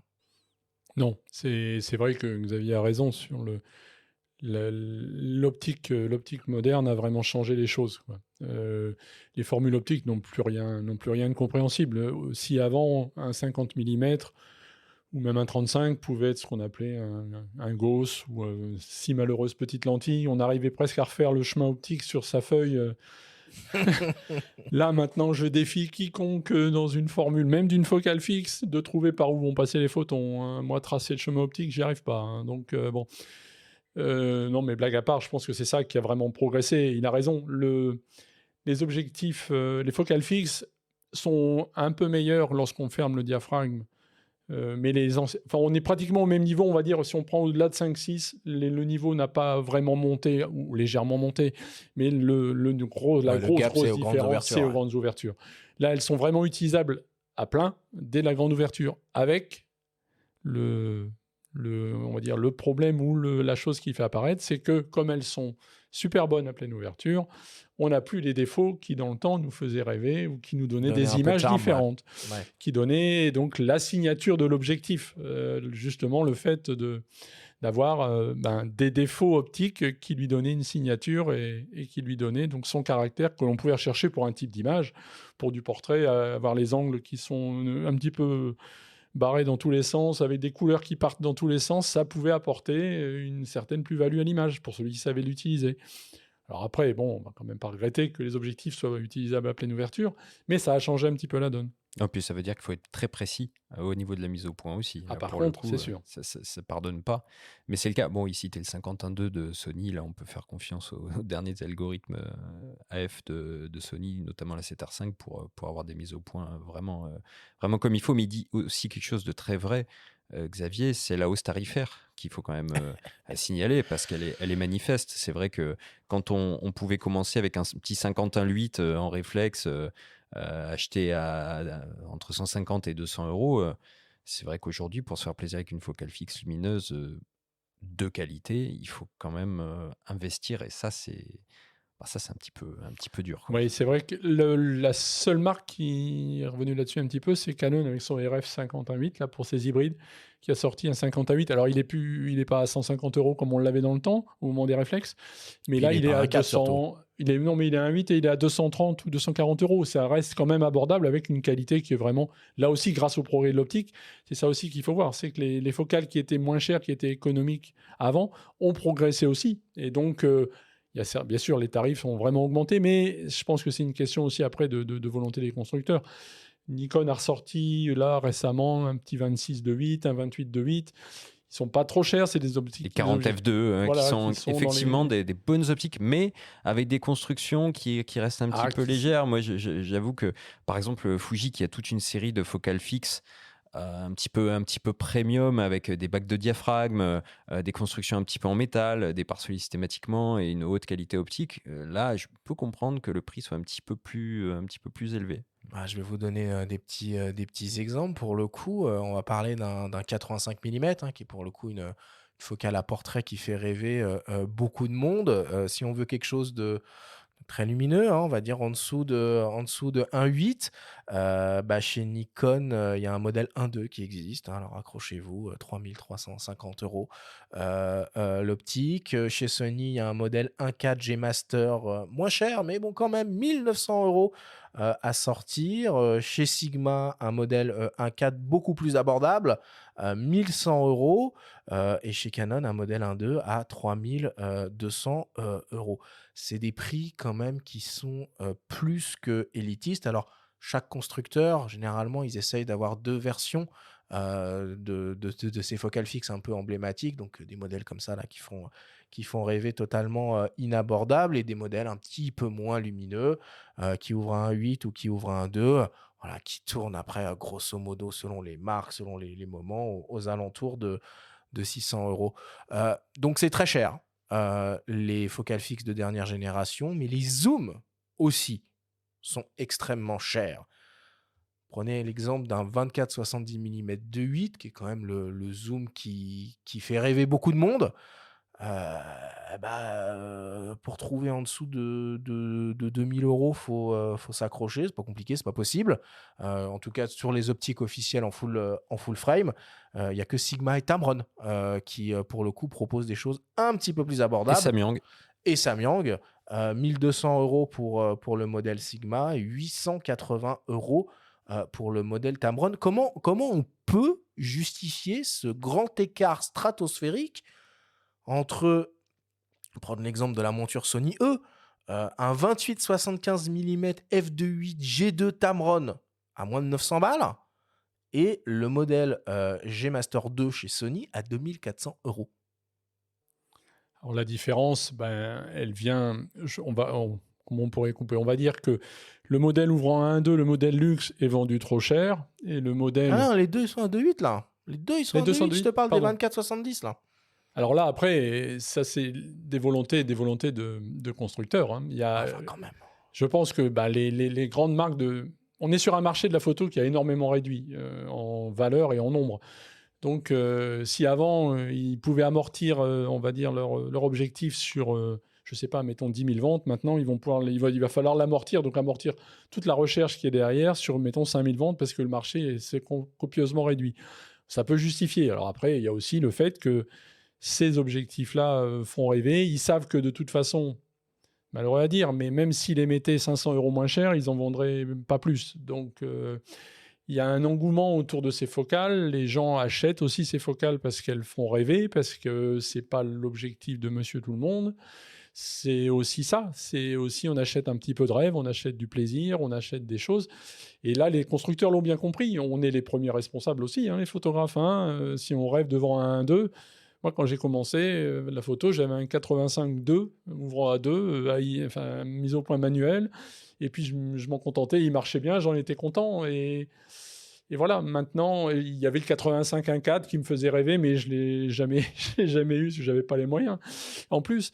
Mais je pense que là, maintenant, les gens sont un petit peu responsables aussi. On donne, nous, on le voit bien dans la revue, quand on teste des objectifs, si on teste les 1.4, on a plus de retours que si on teste des 2.8. Les focales font rêver, c'est toujours pareil. Et pourtant, il peut y avoir aussi des modèles qui s'intercalent, qui sont des compromis. Alors, Arthur, tu citais tout à l'heure les 85 mm, qui font un peu rêver, les 1.4, les 1.2. Oui, des focales comme le 65 mm f2, que j'ai acquis récemment de Sigma, qui apprend à voir un peu différemment, qui est un télé, qui est tout petit, qui est construit tout en métal, le pare-soleil en métal, la bague de diaph est super bien dessinée, etc. C'est un plaisir à l'utilisation, la qualité optique est super sympa, on a un bokeh très profond. Ça reste, c'est pour le coup une optique un peu abordable, qui est une belle signature, et on sort de ces espèces de prismes de 85 mm, de 50 mm, et donc je pense que sur le marché, en regardant de plus près, il y a quand même beaucoup d'offres, et on peut tomber sur des modèles un peu à part, qu'on va prendre du plaisir à utiliser, et qui seront pour le coup proposés à des tarifs beaucoup plus normaux. Ouais. Mais en tout cas, si on veut investir dans du haut de gamme, on va appeler ça comme ça, finalement, investir dans un zoom est plus économique, même compte tenu du prix des zooms, que d'investir dans des focales fixes. Je vais vous prendre un exemple, je reviens sur le 24-70 de 8 G Master 2 de chez Sony, qui est proposé à 2400 €. On va se dire que cette optique, elle couvre les 3 focales, le 24, le 35, le 50. 1.4 disponible chez Sony, et le cumul de ces 3 objectifs vaut 4700 € chez Sony. Donc même en raisonnant comme ça, c'est plus intéressant, c'est plus stratégique, c'est plus économique de se lancer dans un zoom haut de gamme, quoi. Après, ça dépend, parce que là récemment, j'ai échangé avec un ambassadeur Sony, Michael Peralta, qui utilise beaucoup un A7R5 avec un 24 mm 1.4 G Master, donc A7R5 60 millions de pixels, une optique qui excelle en termes de piqué dès la pleine ouverture. On peut estimer, comme lui par exemple aime bien les focales de 24 et 50, qu'on peut avoir 2 focales d'extrêmement bonne qualité sur un boîtier de 60 millions, et en recadrant, du coup, on pourra toujours exploiter ces fameux 50 mm avec ce 24 mm. Donc, parlons du Q3. Voilà. Et le Q3, c'est exactement la même logique. On part d'un 28 mm, qui est une formidable optique, un capteur de 60 millions, qui va nous permettre d'aller jusqu'au 90 mm. Mais 90 mm, on est à quoi, 6 millions de pixels, ouais, c'est ça, ouais. On va considérer que 6 millions de pixels, pour faire des petits posts sur les réseaux sociaux, ça passera encore. Mais vous voyez bien la logique, qui est que finalement, avec une seule optique, un capteur de très haute définition, une optique qui soutient cette très haute définition, on peut finalement avoir l'équivalent d'un petit zoom, quoi. C'est vrai, ça se tient. En tout cas, s'il y a une chose qui est sûre, c'est qu'il y a un paramètre sur lequel les zooms ne peuvent pas rivaliser par rapport aux focales fixes, c'est sur les ouvertures maximales. Généralement, sur les zooms, on est aux alentours du 2.8 constant, 2 dans le meilleur des cas sur du full frame. C'est ça l'avantage des focales fixes aussi, Pierre-Marie, c'est l'accès à ces très grandes ouvertures et donc aux effets de bokeh ultra marqués ou à la photographie dans le noir. Alors ça peut être ça. C'est vrai que, on va dire, heureusement qu'il leur reste ça au focal fixe, puisque sinon, vaut en prendre un zoom. Donc c'est vrai que la grande ouverture... On va peut-être avoir une réponse à la question finalement en fin d'émission. Non, mais c'est vrai que les deux, trois ouvertures de plus qu'elles apportent permettent, oui, on va dire, de photographier dans des conditions différentes. Elles peuvent être... la grande ouverture peut très bien s'imaginer, les gens peuvent l'imaginer comme étant pour la basse lumière, mais ça peut être aussi pour la haute lumière. On peut très bien travailler en haute lumière à 1.4 et aussi avoir besoin de ce rendu, donc des flous prononcés, de choses différentes, de placement des plans. Parce qu'après, il faut aussi ne pas oublier que plus on ouvre le diaphragme, plus il faut savoir composer l'image, parce que le flou intervient énormément. Donc la profondeur de champ autour du sujet va se réduire. Ça peut être un avantage comme un inconvénient. Il faut aussi en tenir compte. Il faut apprendre à composer l'image. Donc, acheter un 24 et l'ouvrir à un 4, c'est peut-être pas forcément la bonne solution. Il faut peut-être aussi apprendre à travailler un petit peu avant, travailler à 2.8, à 4, à 1.4. On a la possibilité d'aller à 1.4. C'est peut-être pas la peine de travailler toujours à 1.4. Mais si c'est pour utiliser toujours à 5.6, vaut en prendre un zoom, oui, ou une focale fixe ouvrant moins. Pareil, un zoom, on peut très bien dire... On est à 2.8, on est à 24-70, on a le droit de travailler à 25,5. Si ça nous évite de recadrer, si ça nous évite de travailler directement dans le cadre. Souvent, les gens font d'un bout à l'autre. Hein. Quand on regarde les exifs, notamment sur des zooms, comme ça, c'est plutôt sur les télés. Les télés, on est 70-200. Hein. Les gens font à 70 et à 200. C'est crac-crac. Donc... là aussi, je pense que c'est une question de pratique. Et tout à l'heure, tu disais, Arthur, que financièrement, 3 focales fixes coûtent plus cher qu'un zoom, mais indépendamment de la gamme optique, c'est toujours vrai de toute façon, même s'il y a des focales fixes économiques qui existent, notamment chez Sigma, la série CI, enfin la série I, là, qui est vraiment avec des focales différentes. À laquelle appartient le 65 mm dont je parlais tout à l'heure. Voilà, c'est ça. On a le même différentiel entre des focales fixes, mais après, c'est vraiment lié à la pratique. Je pense qu'il faut faire attention à cette chose-là, de se dire, l'important, c'est aussi sa pratique. Il faut que soit quand on change un objectif, soit quand on essaie de trouver une approche différente, il faut que ça apporte quelque chose, impossible à faire avec ce qu'on avait. Si, mettons, on a un zoom qui ouvre à 2.8 et que notre pratique, c'est, je sais pas moi, la photo de spectacle et qu'on aime les grandes ouvertures, bah, peut-être qu'il faudra passer sur une focale fixe, sur une grande ouverture et donc sur une focale fixe. Par contre, si... on va pas dire il faut acheter tout de suite une focale fixe et une grande ouverture parce que ça va pas forcément être utile, c'est ce que je disais tout à l'heure. Si c'est pour l'utiliser à 5.6, ça sert à rien. Tu as complètement raison, et puis il faut savoir l'utiliser, fermer le diaph quand il faut pour rendre compréhensible son image. Ça me rappelle des anecdotes de vidéastes qui, lorsqu'ils se sont emparés du 5D Mark II à l'époque et des capacités vidéo en plein format, découvraient ces possibilités de flou exceptionnel. Réaliser des plans qui étaient absolument incompréhensibles pour les spectateurs, et beaucoup d'épisodes de Thalassa qui ont été comme ça montés au début et qui, dont le sens finissait par échapper, le sens de lecture de l'image échappait puisque tout était nimbé dans des flous, donc c'était très beau mais ça ne signifiait plus rien. Alors si on sort un peu de ces focales fixes ultra lumineuses et qu'on voit de l'autre côté du spectre, on a aussi des focales fixes très très très longues focales, pas très très très très lumineuses, qui sont des objets avec une valeur totalement délirante. Tiens, petit jeu là rapidement. Selon vous, quelle est la focale fixe moderne la plus chère du marché à l'heure actuelle? Noct 58 mm 0,95 Non. Le 1200 mm. Ah oui, le 5.6. Le 1200 mm f8. F8, hein, c'est quand même pas très lumineux. Hein. Canon. 23 500 €, les gars. Oui, c'est vrai. Hein. Ah ouais.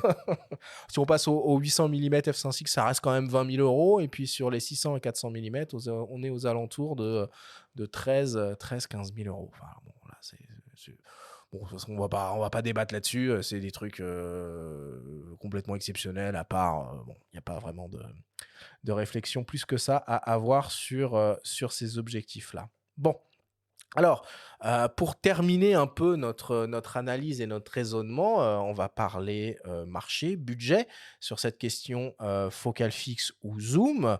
On l'a déjà vu, question budget pour commencer, bah, c'est pas si évident, c'est pas si évident que ça, quand on parle d'optiques récentes et neuves. Maintenant, tout l'intérêt de nos chers nouveaux appareils hybrides, c'est qu'on peut les utiliser avec énormément, de choses. Donc, est-ce qu'on trouve sur le marché des alternatives à ces focales fixes récentes, très séduisantes, mais hors de prix, pour les photographes et pour les vidéastes? Quelles alternatives on peut envisager? Si on... Alors là, c'est pareil, il va falloir être bien conscient de choses. Il est possible, c'est vrai, de monter sur un hybride grâce à une bague de conversion ou adaptée à sa monture d'un côté à l'objectif, d'un côté à son appareil photo, de monter des objectifs anciens, des objectifs différents, de monter un peu tout.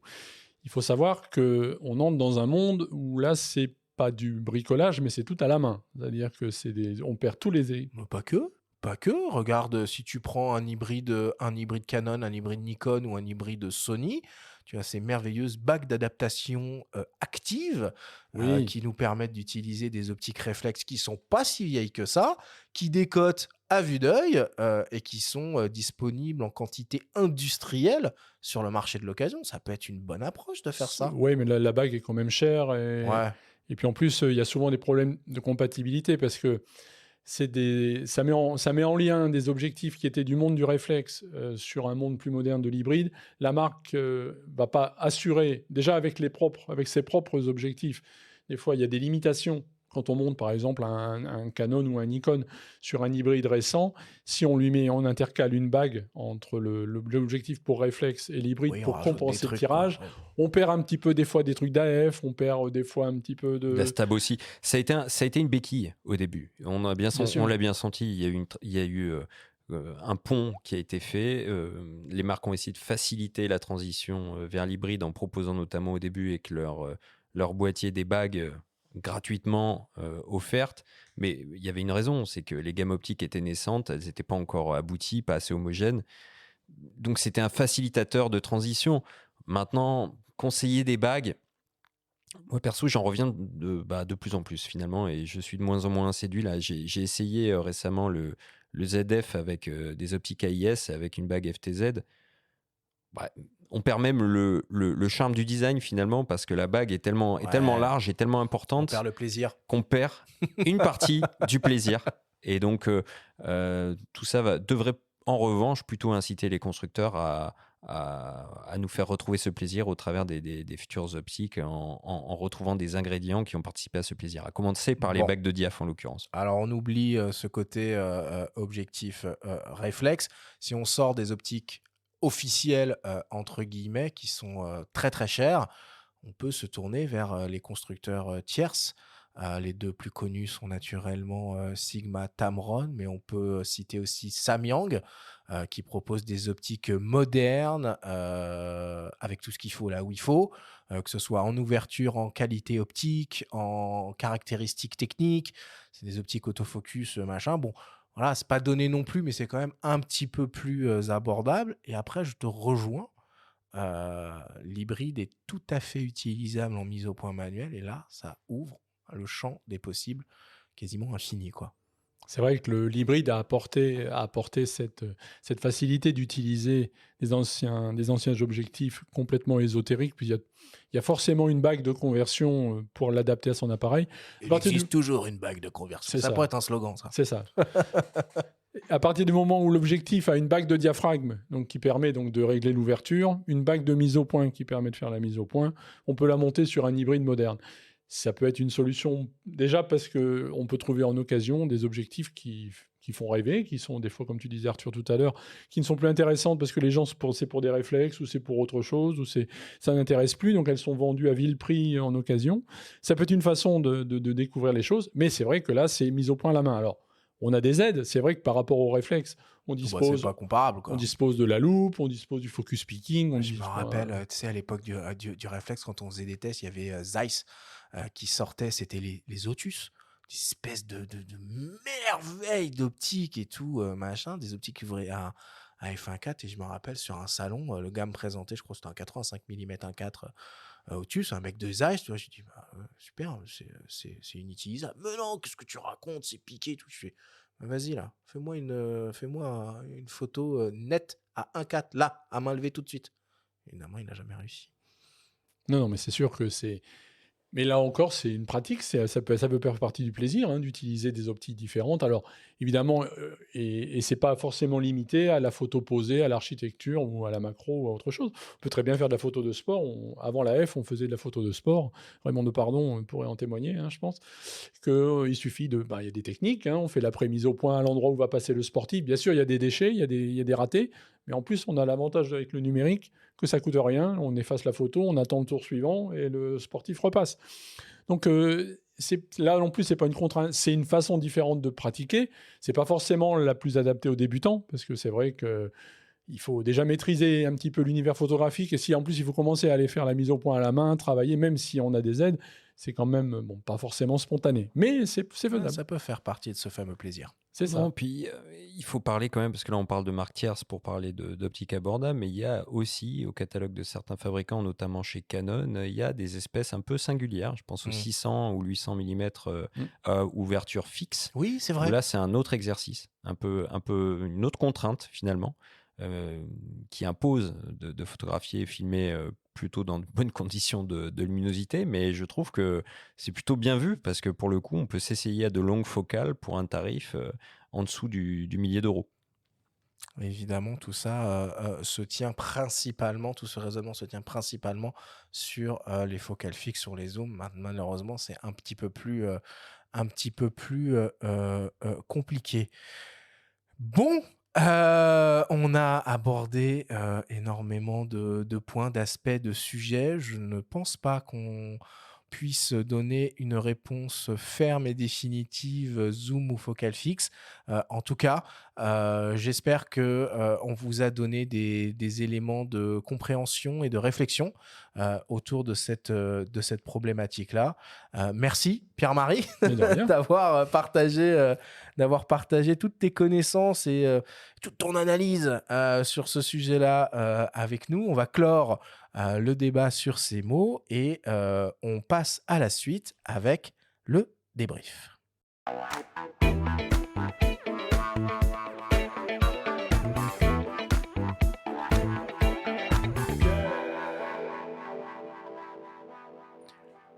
Nous sommes toujours avec le journaliste spécialisé Pierre-Marie Salomez pour notre grande émission dédiée à l'épineuse question du choix entre zoom ou focale fixe. C'est le moment du débrief qui vous est présenté cette semaine par ipln.fr, le spécialiste photo et vidéo. Alors normalement dans le débrief, Pierre-Marie, on essaye de synthétiser en quelques minutes les informations importantes à retenir de notre longue et riche discussion. Là, la discussion a tellement été longue et riche que ça nous paraît un peu délicat de faire cet exercice-là. Du coup, je vous propose à toi et à Benjamin, tiens, pourquoi pas aussi, d'aborder les choses un peu différemment. Je vais vous donner des scénarios fictifs de photographes et d'usage. Et en fonction de ces scénarios, vous allez me dire si vous, de votre côté, dans cette situation-là, vous iriez plus sur du zoom, sur de la focale fixe ou sur les deux, mon capitaine. Est-ce que ça vous va ? Allez, vas-y. Alors, on commence avec un premier scénario. Je suis un photo-reporter et je veux réaliser un reportage au long cours sur, par exemple, je sais pas, l'aménagement des pistes cyclables à Paris en vue des JO 2024. Mes images seront utilisées sous la forme d'un portfolio dans une très belle documentation papier qui sera réalisée par la ville de Paris et qui sera distribuée à toutes les stations de métro. Pour ce scénario-là, est-ce qu'on partirait sur un zoom, sur une focale fixe ou sur les deux, mon capitaine ? En zoom. Alors, ça me paraît évident dans le sens où pour une communication comme ça, il faut du plan serré sur les athlètes, mais il faut aussi voir la ville. Donc il faut varier un petit peu les cadrages et avoir à la fois le paysage urbain, donc le contexte, et les sportifs eux-mêmes. Donc pour moi, ce serait du 24-70, quoi. Pierre-Marie, tu abondes ou tu... Ça peut être une solution, mais c'est vrai que là, comme tu dis, reportage au long cours, ça sous-entend prendre son temps, pouvoir revenir, travailler les lumières. On peut très bien imaginer aussi partir sur juste un 24 qui permet donc d'englober, justement, comme disait Benjamin, la Seine, pas la rivière, mais Aussi. la Seine aussi, les bâtiments. Et puis, une focale un petit peu plus longue, un 85, qui permet d'aller chercher un détail, d'aller chercher quelque chose, et de prendre son temps et peut-être de proposer l'intérêt, enfin, c'est mots long court qui me fait penser à ça, de dire... Je suis le reporter, j'ai l'opportunité de proposer des images différentes, justement, qui sortent un peu du corporate, et pourquoi pas les signer avec une signature, justement, 24 et 85, par exemple. Parfait. Deuxième scénario, on change d'univers. Je suis passionné de macro et souhaite documenter les espèces végétales du Causse Méjean dans les Cévennes pour une expo à Montier 2024. Benjamin. Ça semble naturel d'aller vers de la focale fixe en macro-photographie. La plupart des modèles macro sont des focales fixes. Donc moi, de manière naturelle, j'irais avec un 105 mm, mais on trouve des zooms qui ont des petites mentions macro. Je pense au Lumix S 24-105 macro qui permet d'aller à des distances de 30 cm en 24-105 à toutes les focales. Donc on n'est pas sur du rapport, on n'est pas sur de la reproduction 1-1, mais on est sur de la proxy et ma foi, ça marche pas mal. Donc pour un petit contre-pied, j'irais sur un zoom. Ou alors vraiment vers des focales assez originales. Tiens, je serais très partant pour tester ce fameux 100 mm bubble là, dont on parlait en début d'émission, qui est au sommaire d'un numéro de chasseur dont tu parlais, Pierre-Marie. Oui, c'est vrai que ça peut être une solution, oui, de partir. C'est vrai que là encore, les progrès de l'optique moderne ont permis d'avoir des distances minimales de mise au point qui sont beaucoup plus courtes qu'avant. Et un zoom, maintenant, on a des facteurs de grandissement de 0,25, 0,3, même des fois certains 0,5. Donc, oui, un petit télé, c'est tout à fait possible. Chez Sony, leur dernier, là, le 70-200 f4, bon, il n'est pas donné, mais il offre un rapport de grandissement de 0,5. Donc, à la limite, les chaussures de marche, les Causse et le 70-200. Oui, sur ton PNF, Arthur, tu pourrais mettre le 1240 f2.8 version 2 d'OM System, qui est fabuleux. Je crois que c'est 20 cm la distance de mise au point pour un 20-80. C'est très sympa. Vous me décevez profondément. J'étais persuadé que l'un d'entre vous allait nous parler du Laowa Orogon pour se lancer dans cette entreprise sur le terrain. Ok, troisième scénario. Je suis photographe désigné d'office par ma tante qui se marie. Pierre-Marie. Ça, déjà, moi, si je refuse. J'y vais pas. Voilà. On file des instax à tout le monde et vous me retrouverez au bar. Oui, voilà, c'est ça. Non, là, déjà, indépendamment, oui, c'est une sacrée responsabilité déjà d'assurer le mariage.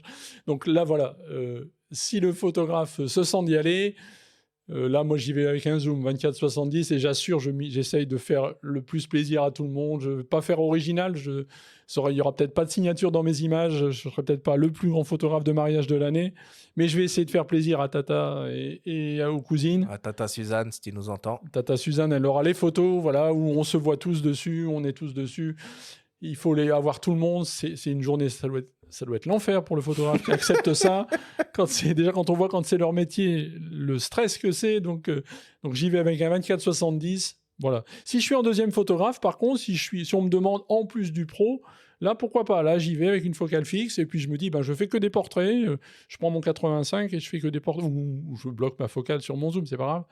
Ou alors, là aussi, puis je me dis, tiens, et puis je prends le 35 et je fais que du groupe où j'essaye d'avoir une vision décalée du mariage et je me pose pas en concurrent du photographe officiel, mais en complémentarité pour le fun, pour m'amuser. Pourquoi pas le photographier lui en train de photographier? Enfin, il y a plein de choses. Et là, même un 50, parce que faut pas l'oublier, le 50 mm. Moi, quand j'ai commencé la photo, j'avais un 50-1.8 et beaucoup de monde. Et je me suis énormément amusé avec ça. Et il y a des moments, je regrette même ce temps où j'avais cette spontanéité parce que je me posais pas la question de me dire qu'est-ce que j'ai dans mon fourre-tout.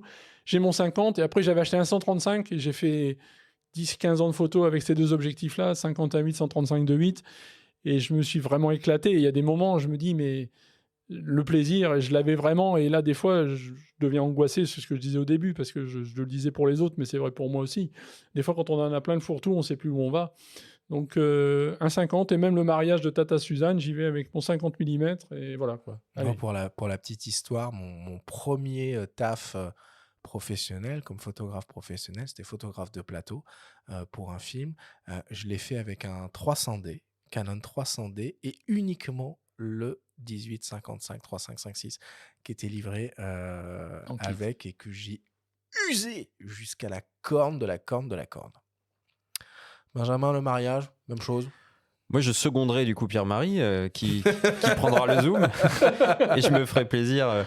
Je prendrai mon 65 Sigma dont je parlais tout à l'heure, mon 65 f2, dont je tombe vraiment amoureux. J'adore cette focale, je la trouve vraiment intéressante. Elle permet de serrer un petit peu les cadrages, mais pas trop. On garde un petit peu d'air.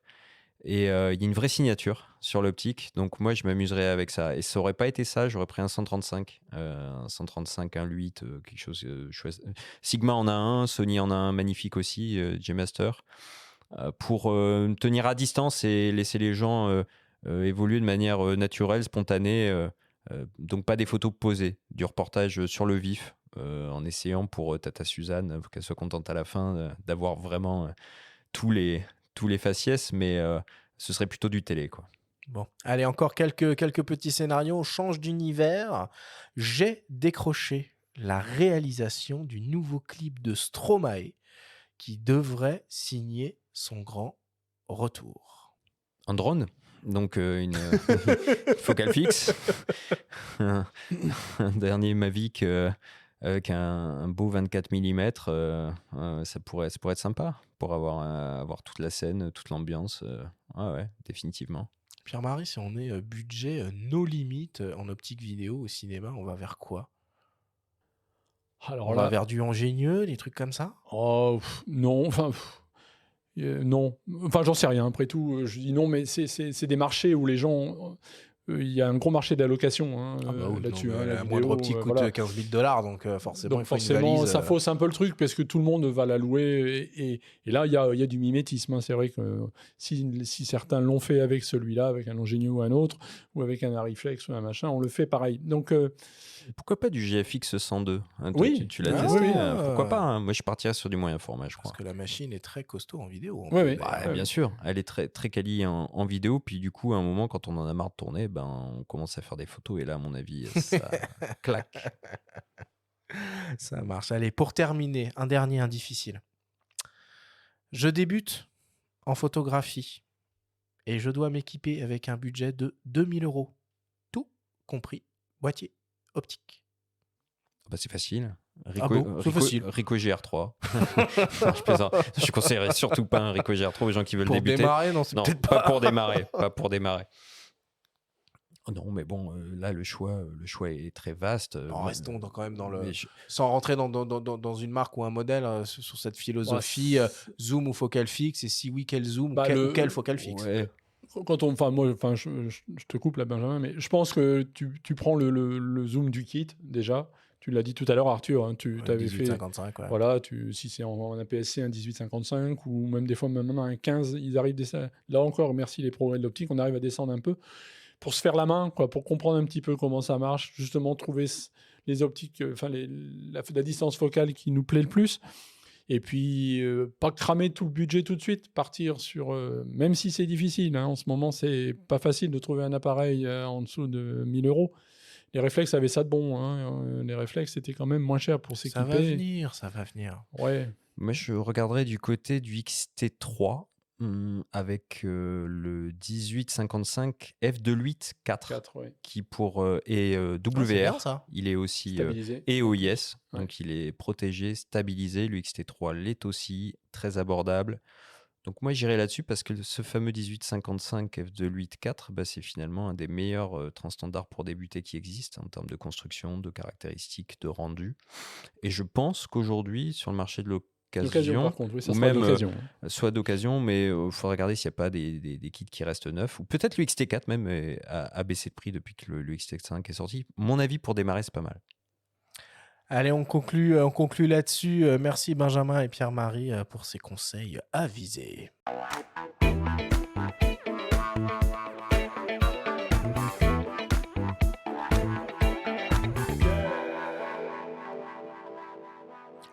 Il est temps de passer à la dernière partie de cette émission et d'attaquer le traditionnel quiz.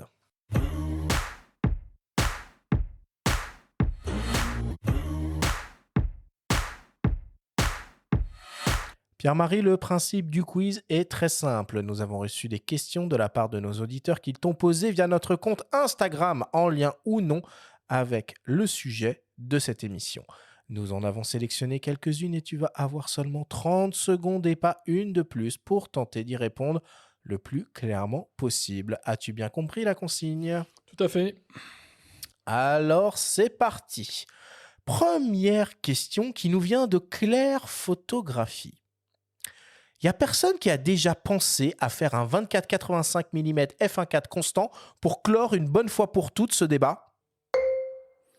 Ah non, là, je n'ai pas souvenir de ça. Il y a chez Canon un 28-70 f2, mais ouvrant un 1.4, un zoom, il n'y a pas. Et je pense que si la marque le fabriquait, on aurait certainement un objet qui ferait une vingtaine de centimètres, qui devrait aborder le 1,5 kg, voire 2 kg. Donc je pense que Claire Photographie, il faudrait qu'elle fasse de la muscu pour travailler avec son 24-85 1.4. Ce qui est déjà le cas du 28-70 f2 dont tu parles, qui est une optique fabuleuse, exceptionnelle, une optique vitrine qui est sortie en même temps que le premier R d'ailleurs, 2018, et qui est extraordinaire, mais alors qui pèse. Il y avait Sigma aussi qui a sorti des zooms à ouverture constante f1.8. C'était du temps de réflexe, c'était de la PSC. Mais c'était sexy ça, quand même. C'était super bon, oui. Deuxième question, qui nous vient de Étienne84. Avec mon zoom, c'est très très mou sur les bords de mes images, avec une grande ouverture. C'est pas vraiment une question, c'est plus une réflexion. Là. Oui, c'est ce que je disais tout à l'heure. Lorsque les zooms sont à pleine ouverture, ils sont comme une focale fixe lorsqu'elle est à pleine ouverture, même si en ce moment, c'est un petit peu moins flagrant parce que les progrès de l'optique ont amélioré tout ça. Dans les angles, à pleine ouverture, c'est souvent un peu mou. C'est comme ça, la construction optique privilégie le centre et laisse un petit peu les angles sur le côté pour des raisons de coût, pour des raisons de construction optique, pour avoir des formules qui soient économiques. Un zoom est toujours un compromis. Il faut faire varier le prix, l'encombrement, et puis la qualité optique. Donc c'est avec ces trois-là, on met tout ça dans le cahier des charges et on essaye à la sortie de faire au mieux. Et c'est pas... Voilà. Il faut réécouter à ce titre ce que disait Ronnie pendant l'émission, c'était tout à fait ça. En fait, il a très bien résumé la chose, c'est-à-dire qu'à un moment donné, on peut aller vers un 400 mm de 8 plutôt qu'un 150-600 et on aura la meilleure qualité du monde. Et c'est vrai qu'une fois qu'on a fait ce chemin-là, revenir en arrière, c'est très compliqué parce que les défauts, ils sont inhérents au zoom. Ça, c'est fatal, quoi. Troisième question qui nous vient de Le Petit Barbu. Utiliser une focale fixe et se déplacer versus zoom, qu'est-ce qui est le mieux ? De toute façon, avec un zoom ou avec une focale fixe, il faut se déplacer. Parce qu'à partir du moment où on ne se déplace pas, on ne change pas. En zoom, on peut quand même rester plutôt tranquille, quoi. Oui, mais tu fais un recadrage. Tu ne fais pas un changement du point de vue. Et ce qu'on oublie toujours, c'est que ce qui est important en photo, c'est le point de vue, c'est-à-dire la distance à son sujet. Et là, elle ne dépend pas de la focale. C'est plus qu'une histoire de point de vue, c'est une histoire de perspective aussi. Oui, mais c'est lié au point de vue. C'est-à-dire c'est ta distance à ton sujet qui fixe automatiquement. Après, évidemment, tes perspectives, mais c'est ton rapport. Donc... Oui, mais pourquoi ? Parce que le zoom rend feignant, en fait. C'est ça, parce que le zoom fait qu'un recadrage dans l'image. L'excès de confort fait que tu oublies de te déplacer et de voir d'autres choses, puisque, comme dit Arthur, à juste titre, tu peux jouer sur la perspective, mais ça suffit pas. Si on fait une image, on va juste simplifier. Si tu fais une image sur un zoom au 24, au 70, tu recadres l'image du 24 pour avoir le même cadrage que le 70, tu vas avoir la même image, puisque tu n'as pas changé d'endroit. Tu n'as pas changé ton point de vue, tu n'as pas changé ta distance, donc tu auras la même image. Bon, si on devait résumer cette émission, c'est achète-toi une focale fixe et zoom avec tes pieds. C'est un bon début. Ou un zoom et du scotch, et tu scotches la bague. Allez, dernière question, une question de mes soins, une question qui tue. Question qui vous est adressée à tous les deux, Pierre-Marie et Benjamin. Si dans votre sac photo, vous deviez, et évidemment jusqu'à la fin des temps, n'avoir que un zoom et une focale fixe. Ce seraient lesquelles et pourquoi ? Au moins, focale fixe, ce sera un 28 mm pour sûr. C'est vraiment l'optique avec laquelle j'ai la sensation de pouvoir quasiment tout faire. En tout cas, la focale avec laquelle je suis le plus à l'aise. Et un zoom, ce serait le 150-600, parce que ça complète très bien le 28 mm. Et le 150-600 permet de faire beaucoup de choses, quoi. Pierre-Marie ? Moi, ça serait un 35 mm, parce que j'ai toujours utilisé beaucoup. Et puis, donc, en focale fixe. Et même pas forcément en grande ouverture, un f2, justement, dans la série de chez Sigma, la série I, il y a un 35 f2 qui est bien. Elle est cool, la série. Franchement, on parlait de plaisir, là. Oui. Là, t'en as du plaisir. La construction, pour les yeux, pour les mains, t'en as partout du plaisir. La manipulation, c'est du plaisir, c'est important. Le contact, le métal, tout ça. Ouais, les bagues. Si je pouvais ajouter une deuxième focale fixe, je mettrais le 90. Non. Le 90 de la même série. Si, tu peux bien m'accorder ça, il est pas cher. Oui. En plus, c'est un 2.8. Voilà. 2.8. Donc, il revient sur un peu le principe de ce que je trouvais bien à l'époque aussi, d'avoir des focales fixes compactes. C'est pas parce que focale fixe veut pas forcément dire grande ouverture, ça peut être aussi compact. Et partir avec le 35, le 90, un boîtier, franchement, là, on est le roi du pétrole. Mais Fuji a vraiment le même esprit. Mais il faut qu'on insiste là-dessus parce que c'est important. On a beaucoup parlé de plaisir pendant l'émission. Et cette construction, il faudrait vraiment que je pense, tous les constructeurs s'en inspirent. Sony commence à le faire. Ils font des petites focales fixes. Il y a un 40 mm f2.5, je crois, des choses comme ça, qui sont vraiment aussi très bien foutues, qui sont pas très chères et qui participent pleinement à éprouver du plaisir à manipuler ces modèles-là. Allez, on va conclure là-dessus. Merci beaucoup à tous les deux.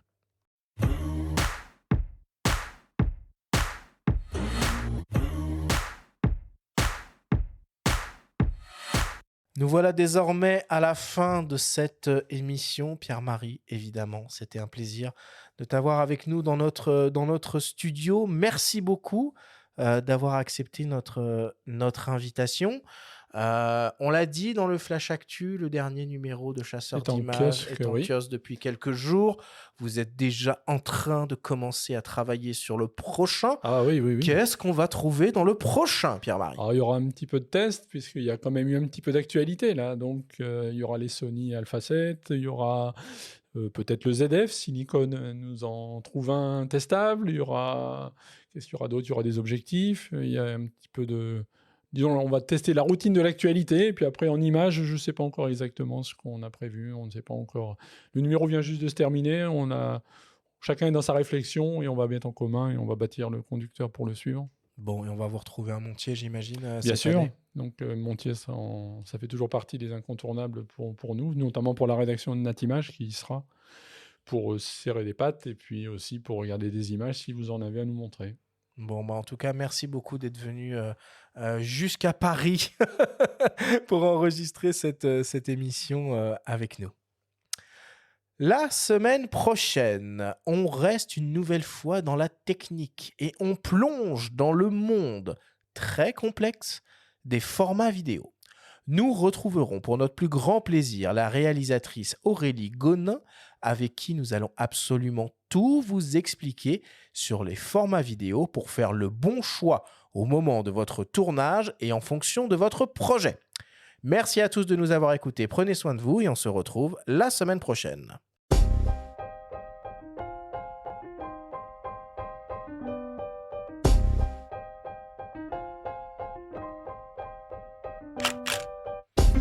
C'était Faut pas pousser les ISO, le podcast hebdo pour tous les passionnés de photos et de vidéos. Toutes les semaines, retrouvez Arthur Azoulay, Benjamin Favier et leurs invités pour parler de sujets matos, techniques et inspiration.